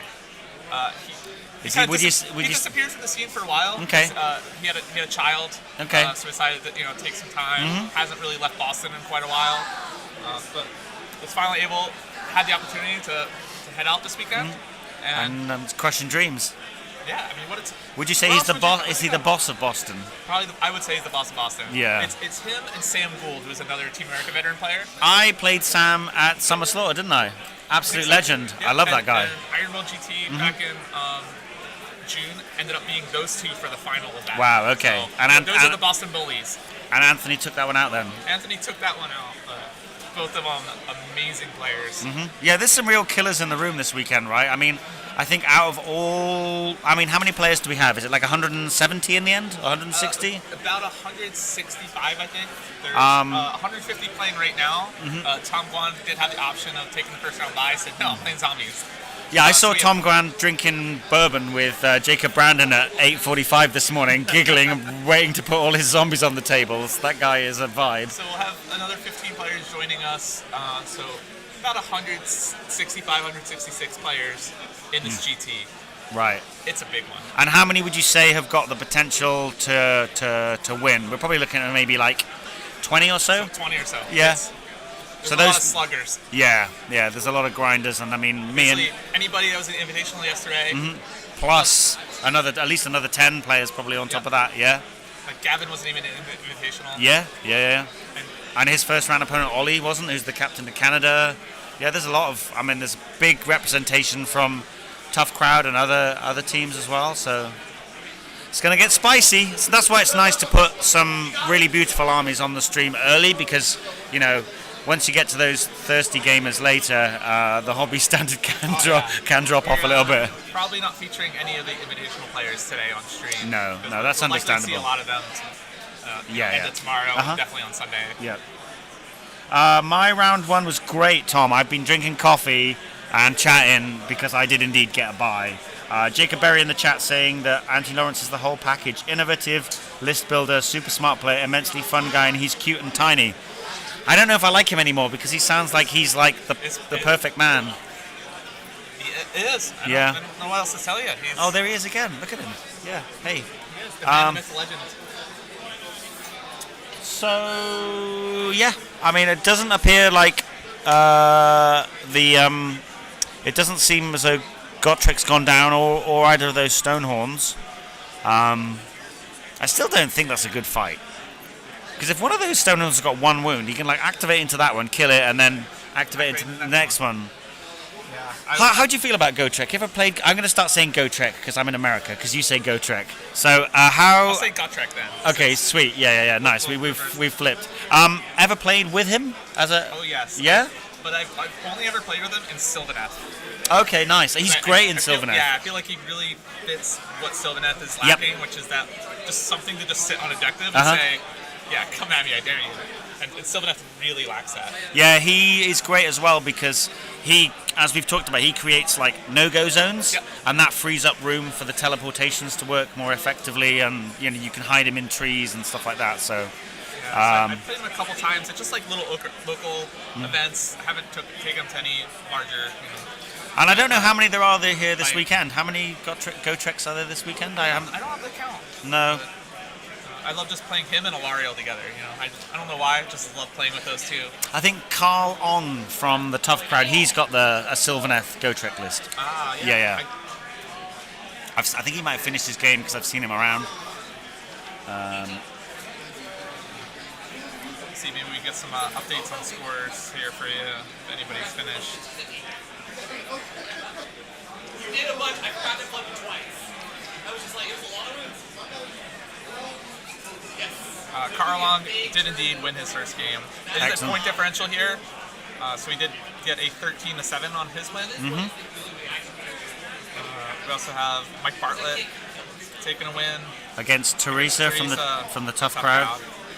Mark Reed with a 19-1 over Tom Carley. Logan Fent from Wicked Dicey making it down here, beating Ken. His last name's really long. Hagen Togler. A Maryland local guy. Hold on, that's my favourite surname of the weekend so far. Can you repeat that one? Hagen Togler. Hagen Togler.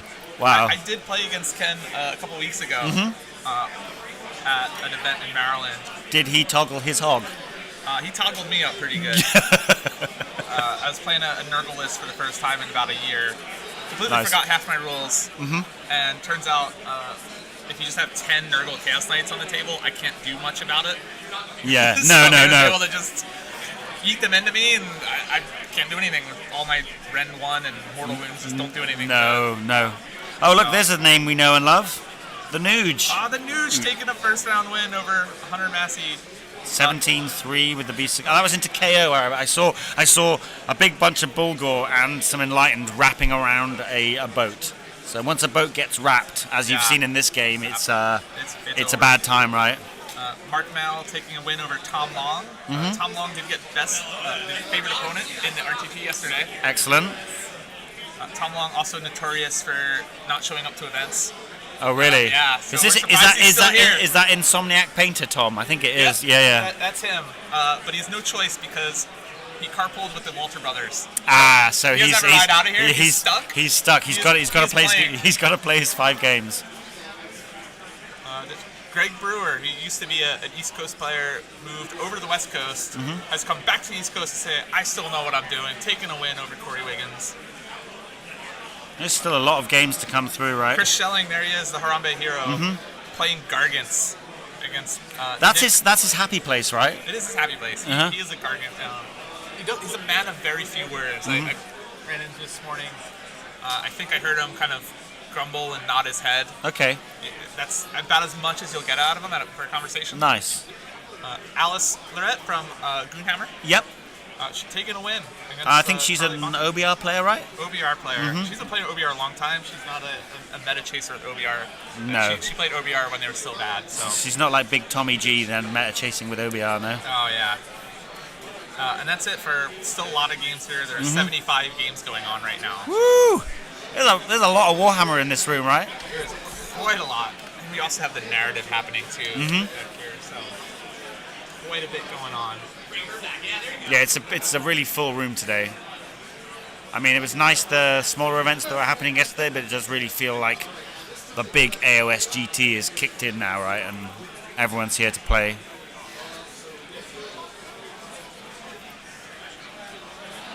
We don't see that Frostlord on Stonehorn into either the Thunders or the Gunhauler, so No. he's elected to go for some of those heroes. It might be the turn-off ward save artifact that he's, or Admiral that he's potentially trying to go for. Yeah, I'm going to go have a little look at the table. Do you know KO? I do know KO. So these are So he's got the Voidstone Orb, which is the automatic unbind, Stormcaller, which allows him to re-roll the Read the Winds ability on the Navigator. So you get 6 dice, 1s and 6s, either mortal wounds and half move, or you can move your boats. And then the Pouch and Null Dust obviously is anti-magic. He's used his bomblets on the Engine Master. Yeah, which is just a casual 24 mortal wounds.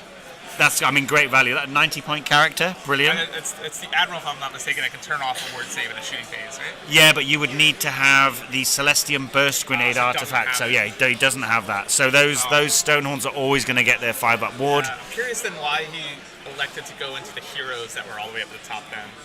Yeah, strange. I mean, maybe we'll see.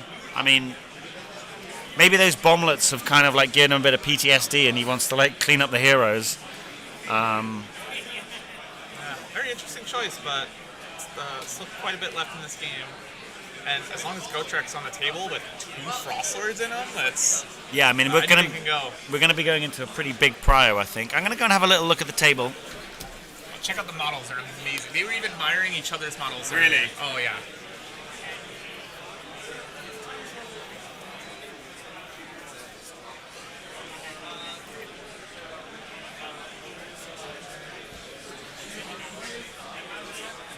So if anybody's just joining us, it's round 1 of the Nova Open GT here.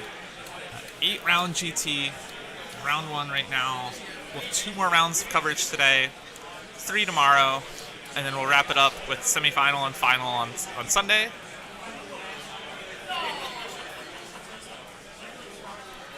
Huge event here in Washington, D.C., capital of the United States. And a lot of heavy hitters in this event. We had an invitational yesterday with 16 amazing players. 4 rounds of games yesterday. 3 of those rounds we do have coverage on this channel. You can watch those videos back.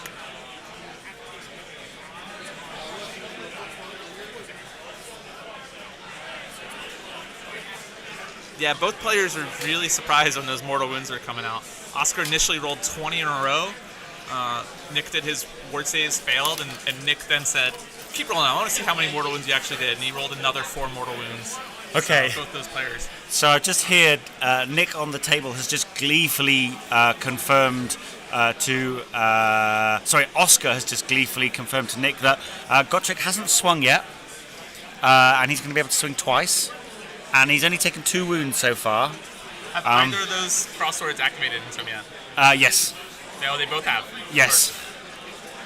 And up the top, the Stonehorn at the top has just picked off the Navigator. That was the target that he was going after. Yeah. I think we might see a little bit of Ogre and Nick, our Ogre player, said that he thought that he'd got a little bit greedy there, which feels like it's the Ogre way. But yeah, I think this is us literally seeing Gotrek swinging in now. I think we're about to see Nick go, I've made a serious mistake.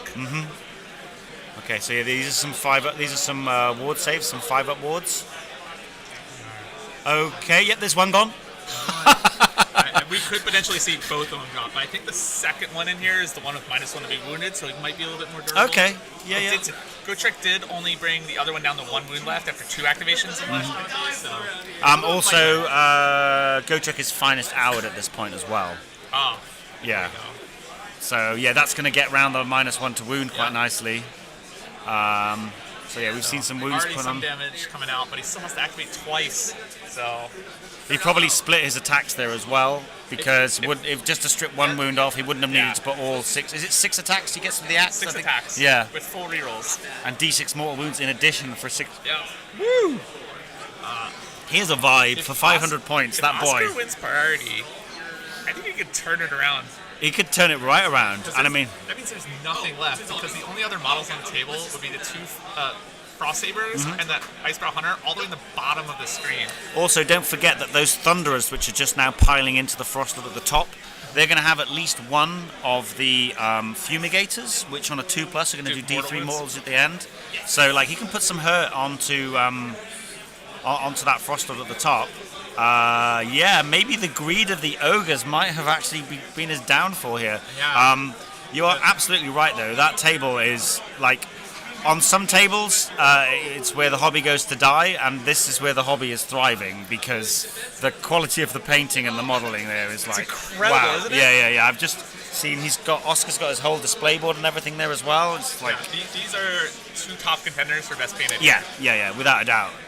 So, AoS events are not just events to be competitive in Nope. the tabletop and getting points and winning games.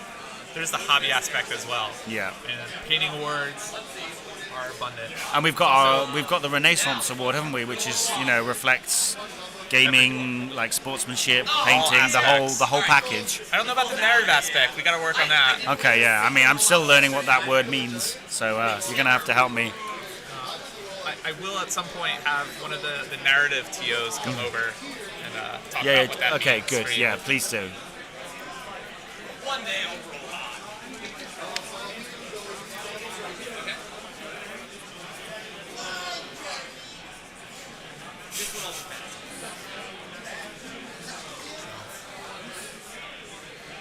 Frostsword's still hanging in there. He is hanging tough. Maybe that -1 to wound has kept him alive. One fell, finally. The other one's But yeah, this is going to be a huge prio now. Again, it's another example of just hanging in there. But I think Nick with his ogres probably could have just played the board and just run away from everything. But sometimes you think to yourself, this is a combat game, right? People want to they want to roll their dice and they want to smash things. And I think he might have gotten a little overconfident in hold on, killing that ogre Ogre confident. and mauling on that ironclad. Yes. Yeah. They you don't really get. I can't imagine that the clad is very good eating though. There's a lot of metal and wood. But he does have the metal cruncher. Oh, okay. So there was a bit of sustenance gained, but I think that the ogres really wanted to much like cracking open like a crayfish and getting into the meat. They wanted to get into some of those armor-clad dwarves and really get eaten. And maybe that's going to be their downfall. And Jacob nailed it, and he was a bit of a glutton for punishment. Boy, oh boy. Never change, JB.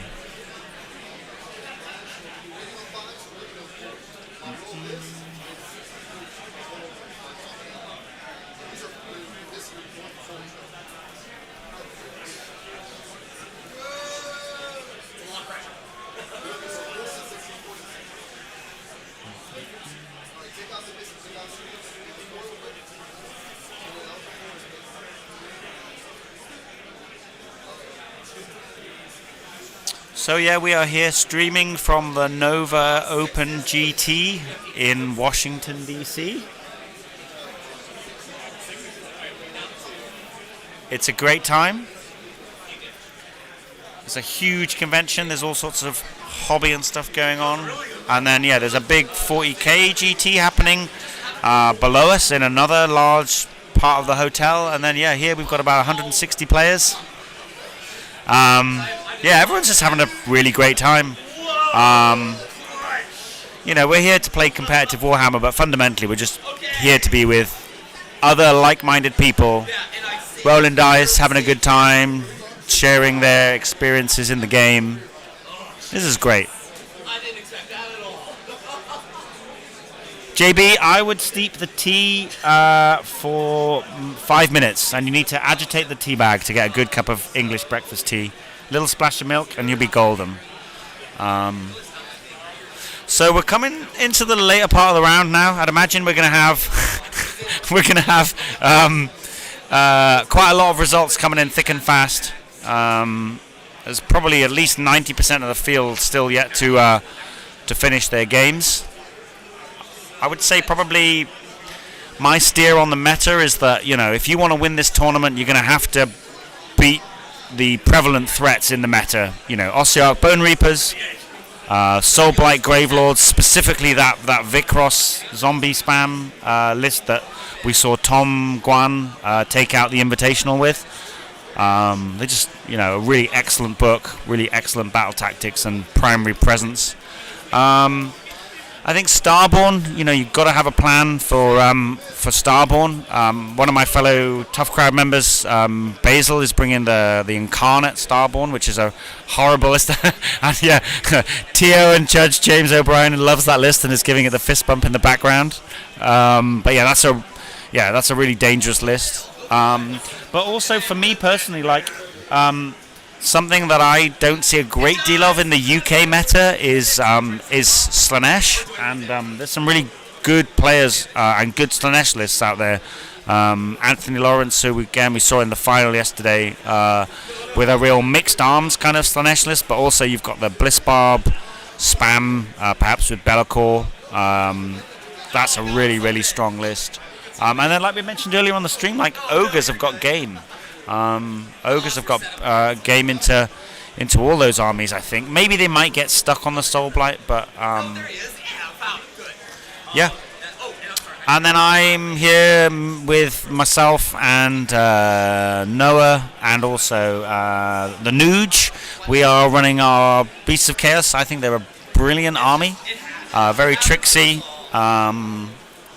I'm not sure if I can take out this tournament. If I come up against the zombies, I'm gonna. That's a big red for me. But we'll see.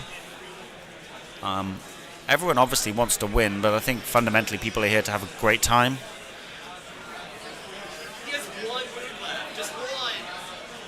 Quite a few Gargants here as well, as I look around the tables.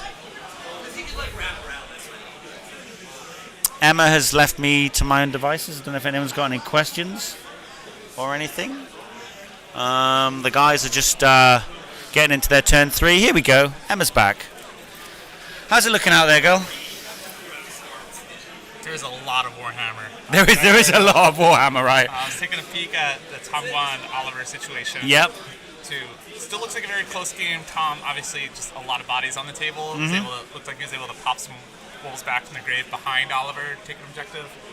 But Oliver's still got a nice little castle going on one side. Cool. Still some bodies on the other side. Probably still a little too close to tell, but I think just the amount of bodies on the table. Yeah, and with 6 objectives, I think that's a mission which does suit the tricksy nature of the zombie recursion, right? You think that you've locked down part of the board, and then boop, they just 10 lads just pop up out of nowhere. I'm wondering what's going on our table here. Not sure. No, I might go and have a little investigation. I want to get a feel for what's really happening. Investigator, the Owen Jackson, taking a look.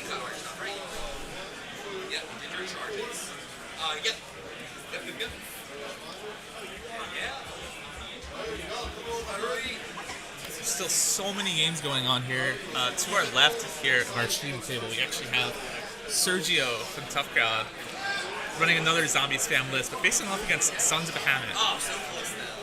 All right, we're gonna go. Another Sons of Bahamut player, Bob Pisano from Wicked Dicey, facing down a Scarbrand Corn Army, which is not what you want to see when you've got just Gargants.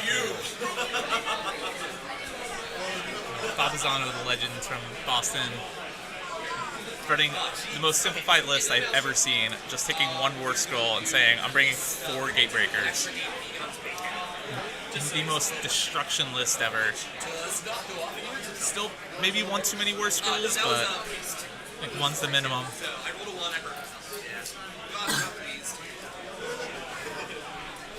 Austin did. I think this is a time for the finest hour.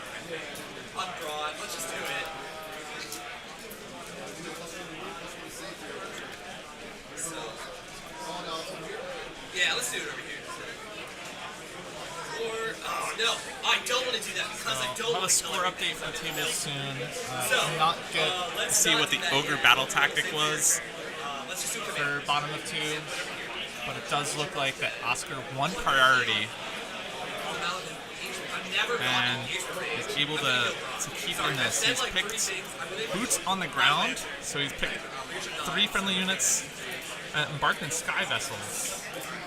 You can play this at the end of the turn if those units are not embarked and are wholly within enemy territory, so likely just understanding that he's not in any position to get a battle tactic this turn and throwing away one. We saw it from him turn 1 where he picked Magical Mayhem. Knew he had no good options, so just elected not to try to score anything. But his main focus this turn is taking out both of these Frost Lords. Gotrek's already engaged the one on the bottom. The one at the top should be turn into meat soon by the volume of shooting here.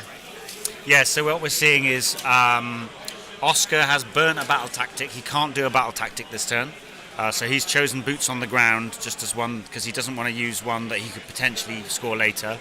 We've seen Finest Hour on the Stonehorn who's engaged with Gotrek. And that one has 7 wounds taken, and the one at the top has 6 wounds taken. So they've still got, a decent amount of wounds left. But See that he's Finest Hour the one in Gotrek. He thinks he can survive that. He has a better chance than all of the Thunderers at the top. yeah, it's weird, right?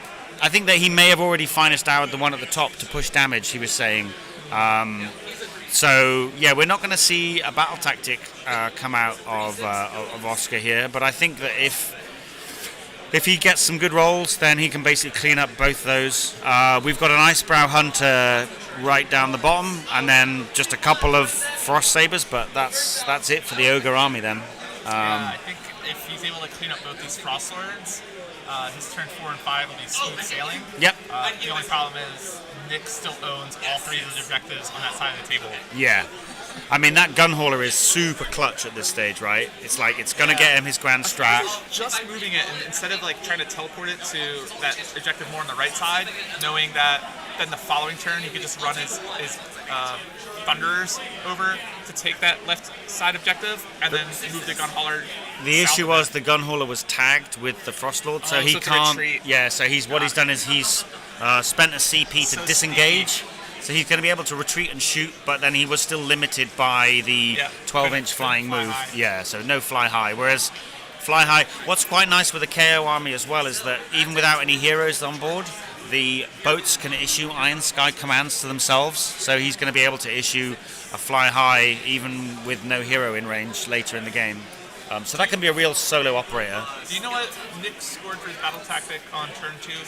I might go and ask them. Shall I go and find that out and get that 100% scored up? Because I'm assuming it was another 5-point turn. It looked like it was surround. yeah, because of the way that things are set up. Yeah, I'm gonna go and see because that would be really nice if we had a really nice up-to-date score, wouldn't it? That'd be good. Good for us. Good for the viewers. That's Theo and Jackson here, joining me on commentary for round 1. 7 more rounds. The GT happening this weekend. 2 more games today. 3 more tomorrow. We're in the Washington Hilton here in Washington, D.C. Over 160 players in this event. 160.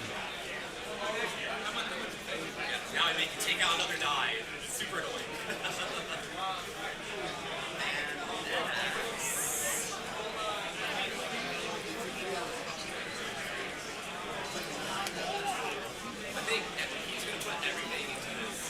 So definitely going to be another 2-point turn here for KO, who's already down by 5 points.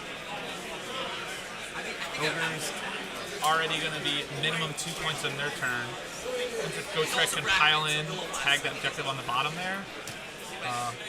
So we split, but there's an Icebrow Hunter over there. There's the Frost Sabers that could potentially run on to that number 2 objective. Yeah, you called it correctly. We had surround and destroy battle tactic round 2 for Nick, our ogre player. So currently we're at the top of 3, and it's 10 points to 3. That's the only reason I'm doing it. The Stonehorn at the top is just weathering a shooting phase and is now taken 11 wounds. I did just see that the nice -2 flat 3 damage weapon coming out of the Thunderers. Rolled a 1 to wound and didn't get that through, so that was a real shame. But yeah, up the top there, unsurprisingly, all of the shooting from the Thunderers. There's also a Chemist up there, and the Gunhauler. That's all going into that single Frostlord. And then down the bottom, we've just got the double activation from Gotrek. Might see a Roar come in from the Finest Houred Stonehorn, which is engaged with Gotrek to try and sort of limit the damage a little bit, but. Yeah, and he's not going to have Finest Hour this round either, so he's going to be just like 3s and 4s. be able to move that gun hauler so it was towing that number 2 objective and that one at the top, because those frost sabers all the way on the left hand side could potentially just run onto that number 2 objective and recap that for the ogres. Yeah, that's true. Yeah. Yeah, some little bits of micro there. I think he was probably more motivated to take the objective back off the Stonehorn, because I think the Stonehorn would have capped the top objective when it came in. So it looks like Gotrek's taking some damage here. Don't think he's too concerned about that. No. That does make me worry that he got stomped rather than roared, which would have been the wrong choice, but... Hey, Armchair Warhammer's really easy, isn't it? Sat here watching, it's the best Warhammer, to be honest with you.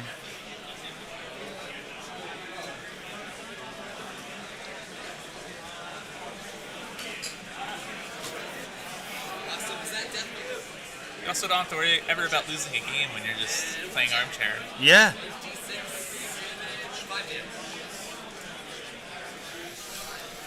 Yeah, looking out of the field, who do you think's, what army's going to win this tournament then, do you think? What army? I know it's a big shout, but given the pack and, you know... The big question is, can anybody stop the zombie menace of Tongguan? Yeah. I mean, it's a very singular challenge, right? That quality of player with that kind of list and with the amount of reps that he's got in with it. We almost saw it drop to a Cruel Boys yesterday. Yeah, so me losing to Cruel Boy to Jacob round 1 doesn't seem so bad now after watching that game on stream, right? That list is really quite scary, isn't it? It is. So I think it can be done. It's just who's going to step up to the plate, or is he going to be able to dodge any player that's capable of taking out that list?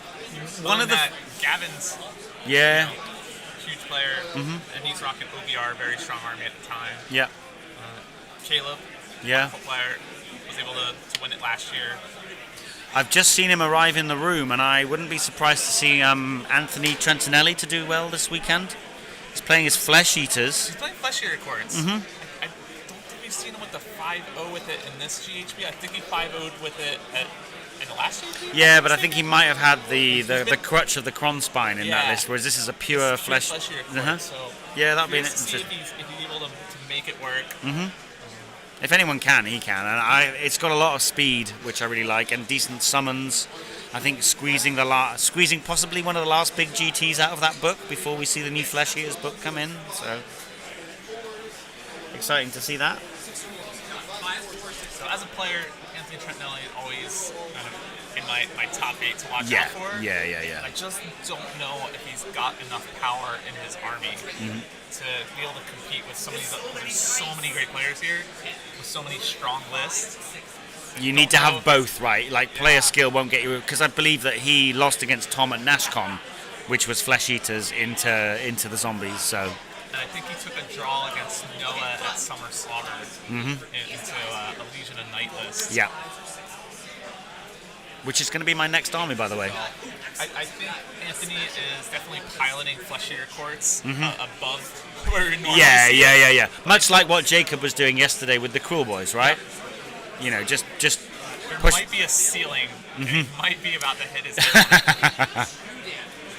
Okay, are we going to see this Frost Lord go down? We're seeing some more wounds applied to it from Gotrek, swinging away. If these Frost Lords are still alive at the end of this turn, I'm going to be amazed. Yeah, I mean, at least one of them has to go down. Oscar needs both of them to die, and I keep saying both of them, and they keep living. But yeah. I mean, it is that swingy thing, though. I mean, you have played Nurgle, right? If you can roll 5-ups like the Stone Skeleton on these guys, it's, you know, you can do some pretty crazy things if you keep rolling 5-ups. I did have a Lord of Affliction survive last year to the Thunderbolt Volley long strike shooting with double tap. Nice. And then full heal. I can't believe you brought long strikes up. You know that brings me PTSD, right? Killing the game you love. I'm never going to get away from that, am I? Okay, so they're still hanging in there.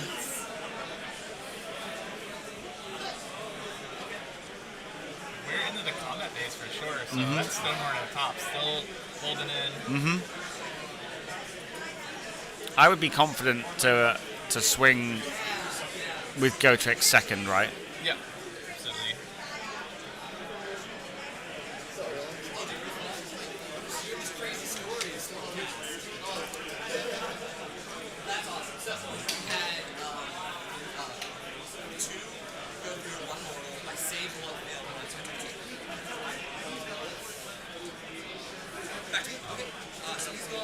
Here we go. These. It's the Stonehorn into Gotrek. Yeah.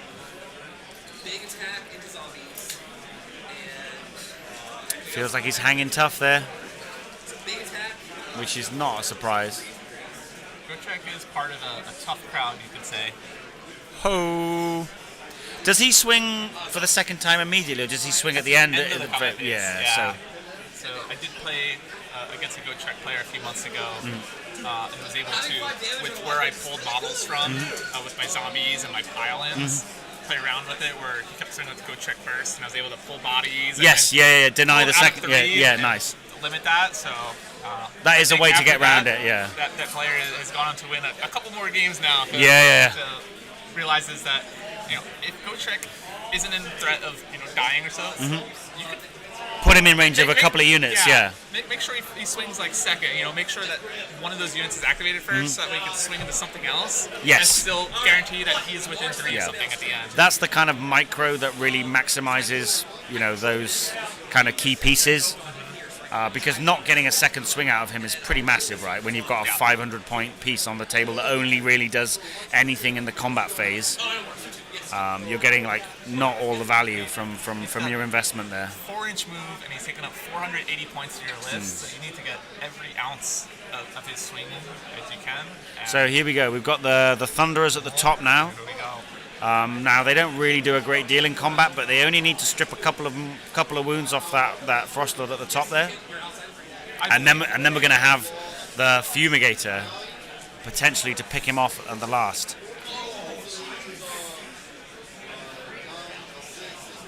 You just gotta believe. That's the motto of this KO army right now. You just gotta believe. No damage came through there though. Oh god, I don't think they're that. just warming up. I don't think that Frostlord at the top is going to die now, which is bad news, Bears. It's bad news for all Ogre fans. This is. Bad news for all KO fans, should I say? Because he could swing in now and just clean up all of those little Are you an dwarves. Ogre fan? Am I? Not. I've never played a Destruction Army ever in my whole life. You've avoided it. I've avoided it. Props Yeah. to you.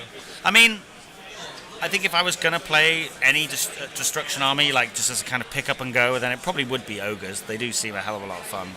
I'm not really a fan of the sort of Gutbuster side, like the Gluttons. I think they're not nice models. But I like Tyrant Spam Kragnos. Looks like a lot of fun. Like Meat Fist Kragnos looks like a lot of fun. I'm running a lot of Gluttons and Meat Fist in my Okay. Path to Glory campaign. I just have a whole shelf of Gluttons for some reason. As JB said earlier, a glutton for punishment, right? Punishment I am. Yep. So that Stonehorn looks like it survived.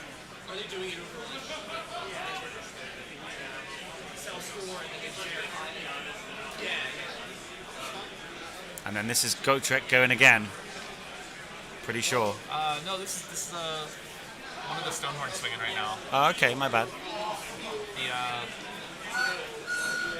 Yeah, you're right. Picking up some Thunderers. The player at the top is Oscar Lars, and the player at the bottom is Nick, running the Ogres.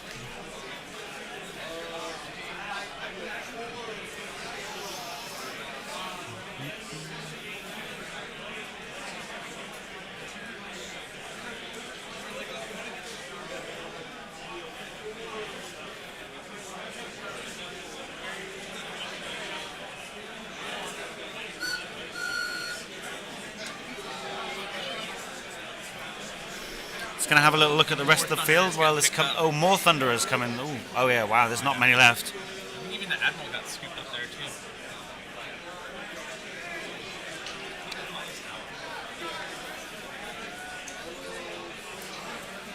To see if there's any more notable results coming in. You would know a lot more of these players than me, but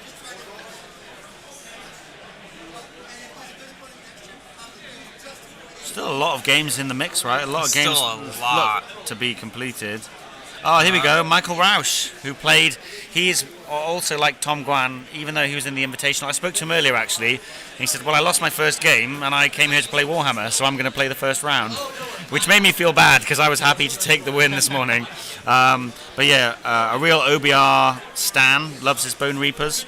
And he has become victorious against a null route list run by Grant Gerstner.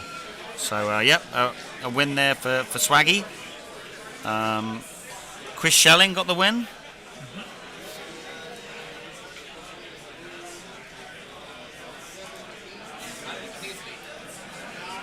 And we've just had it reported, my boy Leo. Hey! Leo Rautanen from the Tough Crowd and he's from the Finnish Worlds team.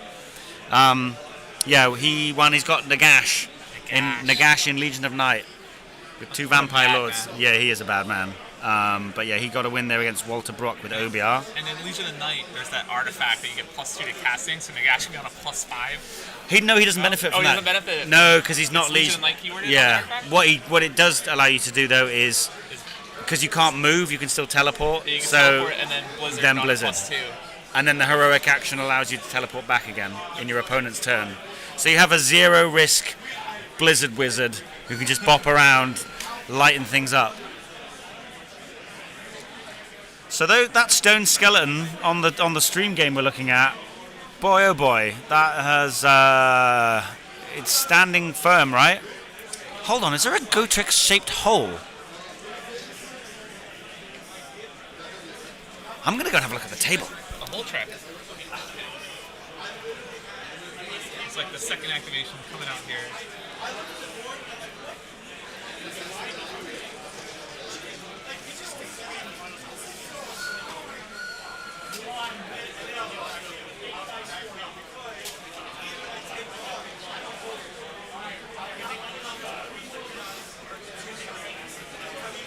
Gotrek's second activation, looking to pick up the Stonehorn. Stonehorn makes it save.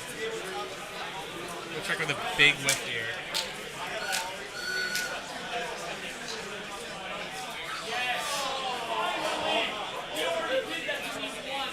And he's dead! The second Frostlord has died to Gotrek. There's one left on this table.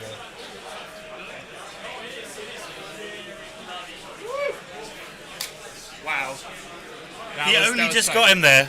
That was basically just mortal wounds left, right? Yeah. There was he's had 1 4-up save to make against the normal damage, and he did 3 mortal wounds with the initial swing from Gotrek, and then he failed 2 out of 3 5-ups. Yeah. The Stonehorn at the top has 2 wounds remaining. 2 wounds left. And I don't know if he's remembered about the Fumigator, because that would be enough to pick it off, but it's not my place to remind anybody. Maybe the Fumigator's dead anyway. But they're having a great time. Oscar was quite frustrated, but it seems like Nick's decision to charge Gotrek with 2 Stonehorns, as we called it, proved to be a terrible decision. Yeah, that was... Yeah. That was not the play. That was. Look, looking at Emma's face, I wish you could have seen that on the stream because it was a cold look. It was that was just not the play. It was so cold. It was the Everwinter look, you can call it. Yes, exactly. The grasp of the Everwinter, and then now Gotrek can heal himself back up again, and. So Gotrek, amazing at picking up monsters like this because he reduces all of the damage down to 1. Exactly. The way to deal with Gotrek is just the volume of damage Yes. one attacks. Exactly. Which is not present in this Ogre army. But No. on the other side table, he had that Thunderers block that's just putting in volume of the shots. Yep. Strangely, a bunch of clan rats, zombies. Yeah. Especially with Hoarfrost around Yep. these days. The problem with him is that because he's only got a 32 mil base, you need to be on 25s to get a decent amount of attacks through. So I think historically I've got him with Mortek Guard with +1 attack when you can cloud around, or let's say some Witch Elves with Mind Razor for the Rend. And then High Gladiatrix for more Rend again. Gotrik's got that nice fancy base where he's got a bunch of dead rats and Skaven on it. Yeah, if your opponent brings the narrative base, the 40 rather than the 32. His weakness is clan rats. Clan rats in those. You should be standing on like the head of a big zombie dragon or something. Yes, Or, yeah, because that's what he's really good at slaying, right? yeah. He's a monster slayer. Now, I don't really know how Nick comes back from this. So we did see You have to worry about coming back. He's already up 5 points. yeah, I mean, this could be one of those games where he ends up with nothing on the table, but I don't think Go Trick is on that bottom objective yet, so he might just tag it with his general down there, that Frost, the Icebrow Hunter. Icebrow Hunter, yeah. Just tiptoe the edge to say, even if you move Go Trek on, it's still my objective. Yeah. He's still at risk of just getting charged by Go Trek. He needs to do, Nick needs to do what he should have done with the Stonehorns, which is just play keep away now. Like, the Frost Sabers are fast. That Icebrow Hunter, if the Gotrek goes near him, he can do the move. Anyway, like the Icebrow Hunter has that, oh no, it's not, it's the Blood Pelt Hunter which has that ability, right? Yeah. Not the Icebrow. So he's going for Savor the Taste, Savor the taste. which I believe is going to be something to do with ogres eating and then having nothing near them. All of them, I'm going to say all out of combat. I actually have the Ogre book. Okay. Well, I can find that. Pretty sure if there's any ogre players in the chat can tell us what that is, but I'm pretty sure it's nobody within 3 inches because they're all savouring the taste of the flesh that they're feasting on. We'll either need to finish off that unit of Thunders at the top, or Yeah. just retreat from them. I'm expecting them to just finish them off. Yeah. And we've just heard there from the TO we've got 30 minutes in the round, so results are going to be coming in thick and fast, right? I think we've got 1 Gun Hauler, 1 Little Hero, 3 Thunders left for KO, and Go Trek. Mm-hmm. Another side table, that 1 Frost Sword with like 2 wounds left. The Icebrow Hunter, and 2 into Frost Sabers. I mean, So if these turns about to get very quick. and if he's got, if he's got battle tactics he can do, then he's still got enough assets on the board to win this game. Yeah,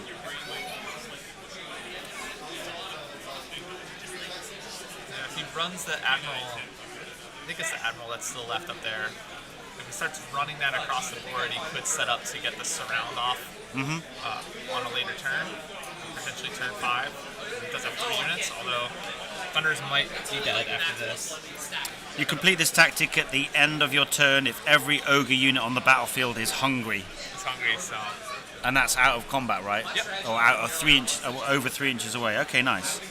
And then looking at his grand strategy, ready for the plunder is more friendly units wholly within enemy territory than enemy units. So that might be trickier to get, actually. So that's at the moment, if that boat stays alive, then we are going to see potentially the rule of skies needs to be protected if Oscar's going to have any chance of winning this game. Because he's like 10 points to 8 down now with the grand strat. Like, no matter what he's killed, he's had 5 points in 3 turns. Yikes.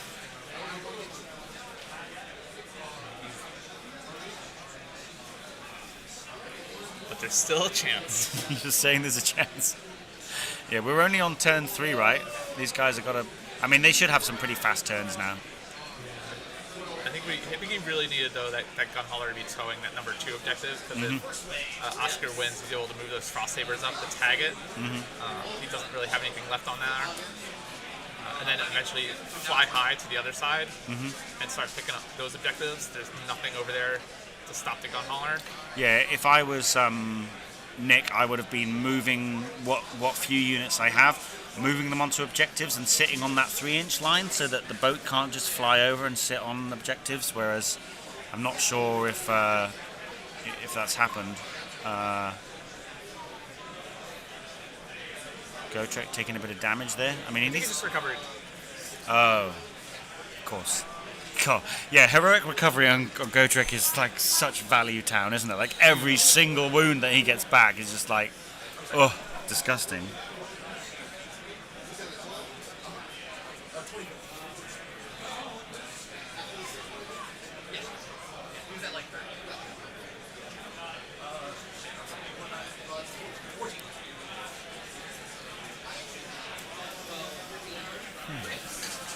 Gotrek incredibly hard to kill. If you were to put Ren 0 attacks into him, it would take 48 on average for him to, well, just saves that Wow. you would have to make. Because he's got a 4-up save, And then a 3 turn up. into 24, Yeah. 3-up wards to negate another 2/3 of those. Yikes. So you'd have to force him to take 48 saves Wow. at Ren 0. So that's why any point of Ren certainly helps if you're Yeah. able to roar him, deny the on defense. But yeah, that's an obscene amount of attacks you need to put into him. That's why this ogre list was never really set up to do that. So they should have just stayed away from him. He just doesn't have the volume of attacks. I don't think Nick's ever going to make that mistake again, though, is he? I hope not. I hope not. For his sake.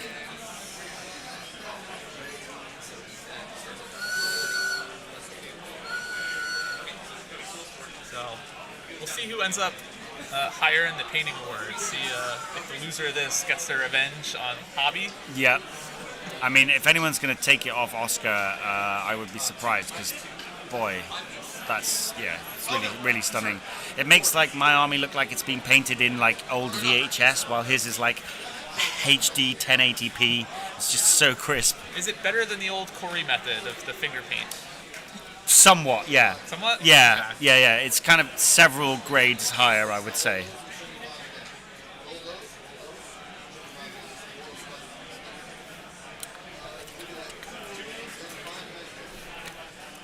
So that was Theo and Jackson. Thank you so much. Oh, you're welcome. Good luck for the rest of the stream, yeah. Good luck for your games. Yeah, I need to get my head in the game, right? Yeah. Take care.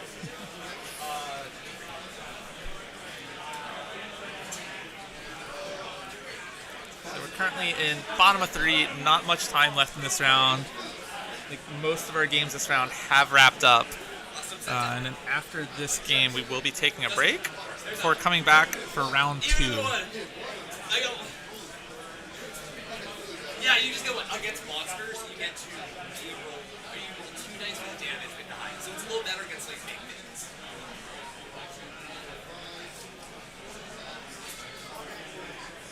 Oh, so many attacks.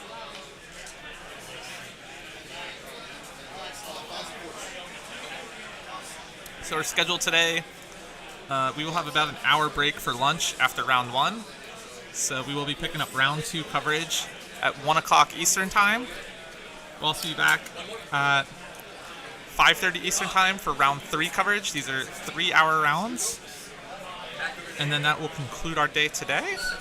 And when tomorrow, almost the same time, except there's an additional 30 minutes between round 5 and 6 because they're going to put everybody into pods after 5 rounds. So they're going to have their traditional top 8 cut.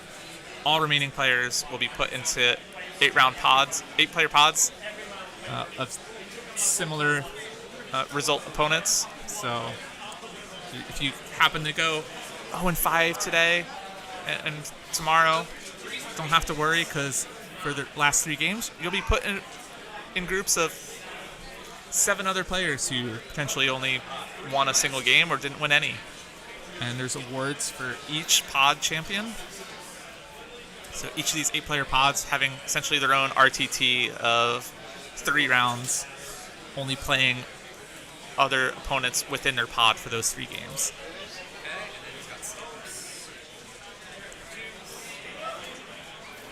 And we'll have coverage of all 8 rounds here.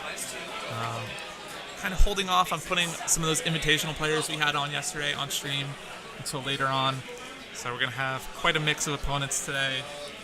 And then tomorrow, as we get into round 5, 6, and then in the Sunday, we'll be streaming the top tables, the cream of the crop, those that rise to the top.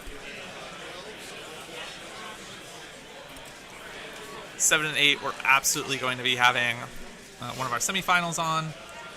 And then 100% the final will be on here at 1 p.m. Eastern Time, Sunday afternoon. You can see the final round of Nova Open GT. The winner out of 160 plus players will be playing on stream.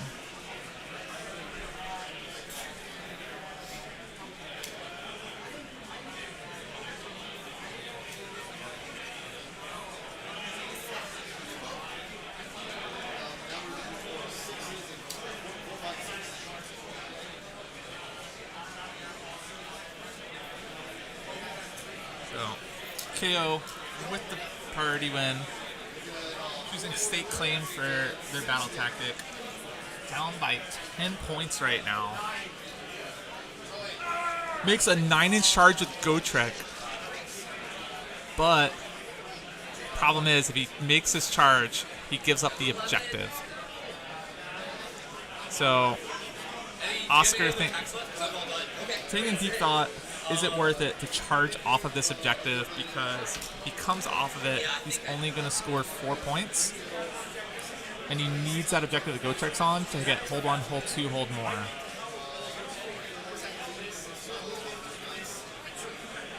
So Oscar realizing that he can't move Gotrek. Yeah, and then if he's around me, he actually can't auto pass because it's like they're so scary, they're so terrifying.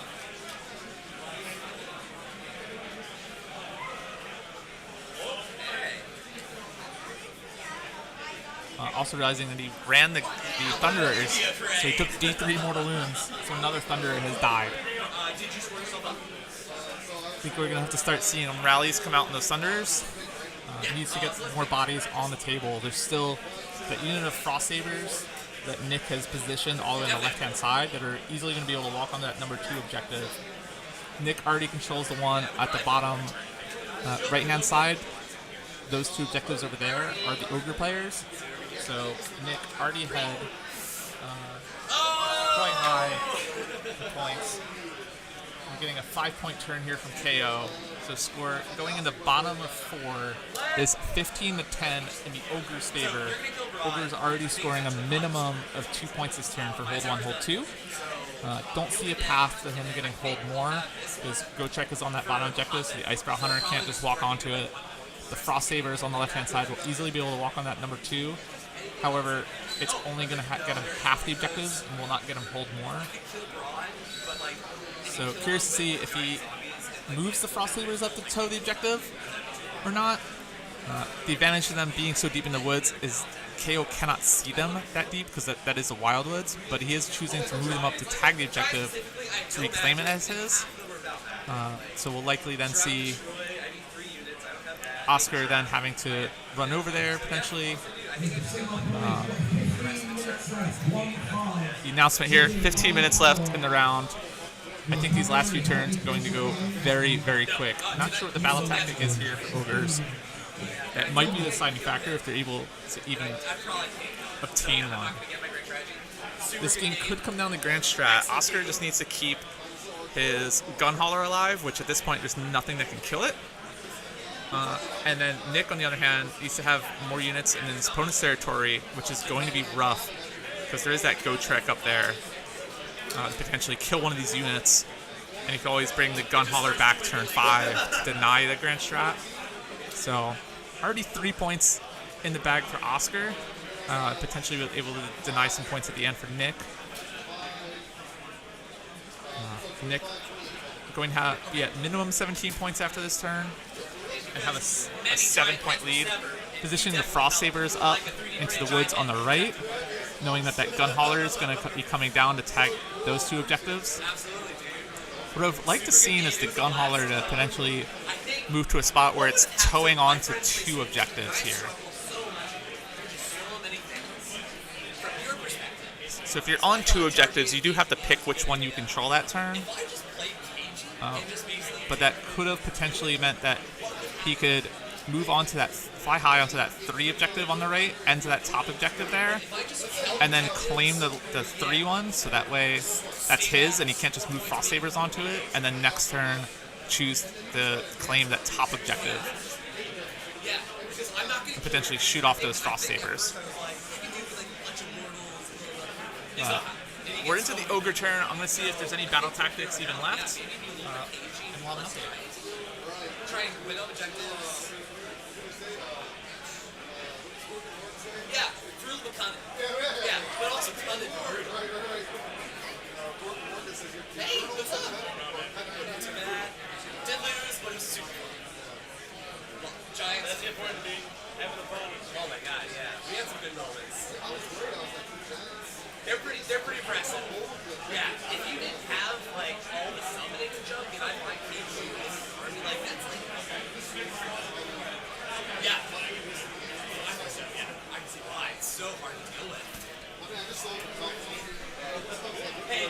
always still for someone else. Everyone steals. Great artists borrow. Good artists borrow. So here we got Ogre Battle Tactic eating. He's charged the Icebrow Hunter Here, let's get your objective. all the way in to fight Gotrek. He did a mortal wound on the charge That with one, his big old that was gluttonous my belly. favorite one. Just the run and charge 3d6. Just a bazillion attacks against screens. Like, I don't really care if you screen him out. Like, he wants to get into screens. So, there are like not that many moves to run. It's like, this is it is a good fun army, yeah.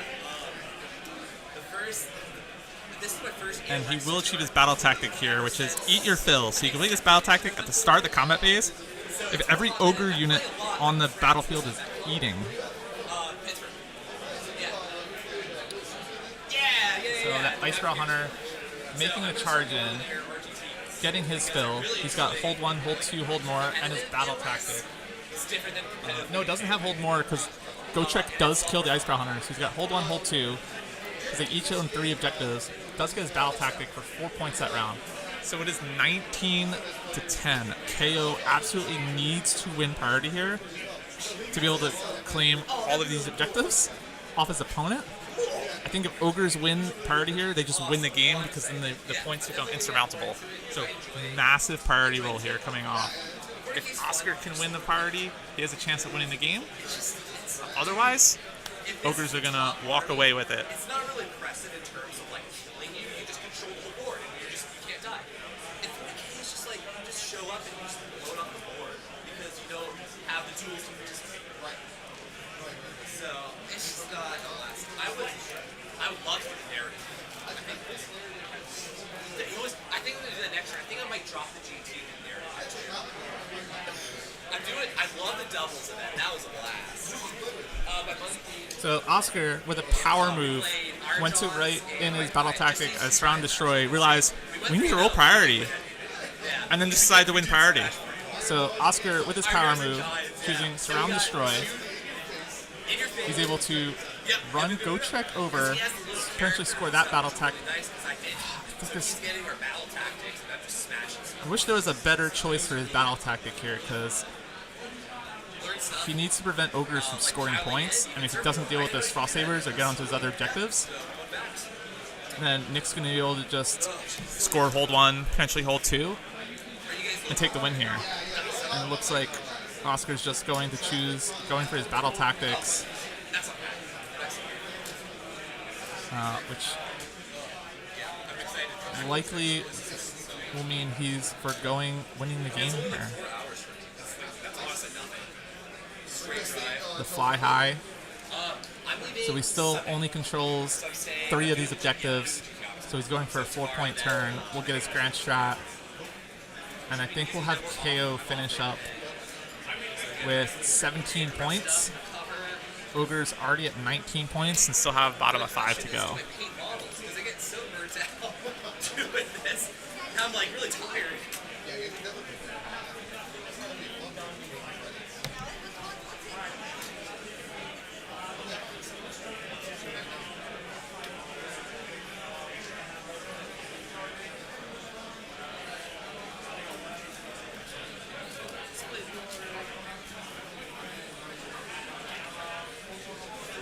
Get a score update, and we'll potentially have the final score here in just a moment. There's not really much to do for ogres. It's only got 2 units of Frost Sabers on the table, and I think ogres are going to have their grand strat denied as well.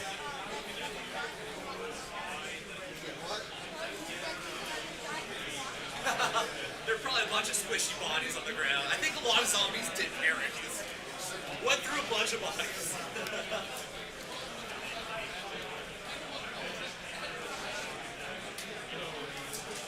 Yeah, I don't feel bad about killing already dead things. That's fine. Fair game. You're asking for it. Oh, jeez. What were your final score? 25 or something? 28? Next 14. Oh, how old? Is it? Oh.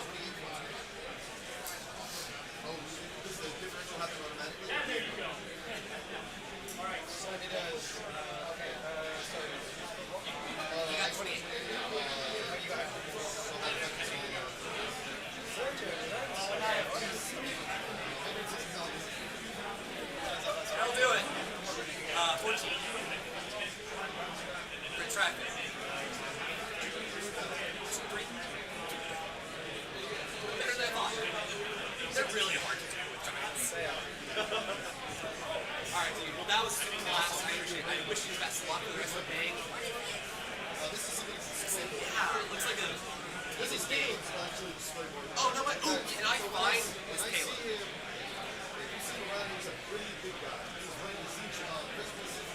The Christmas Siege. I've heard of those. Okay, and you said he's selling these things?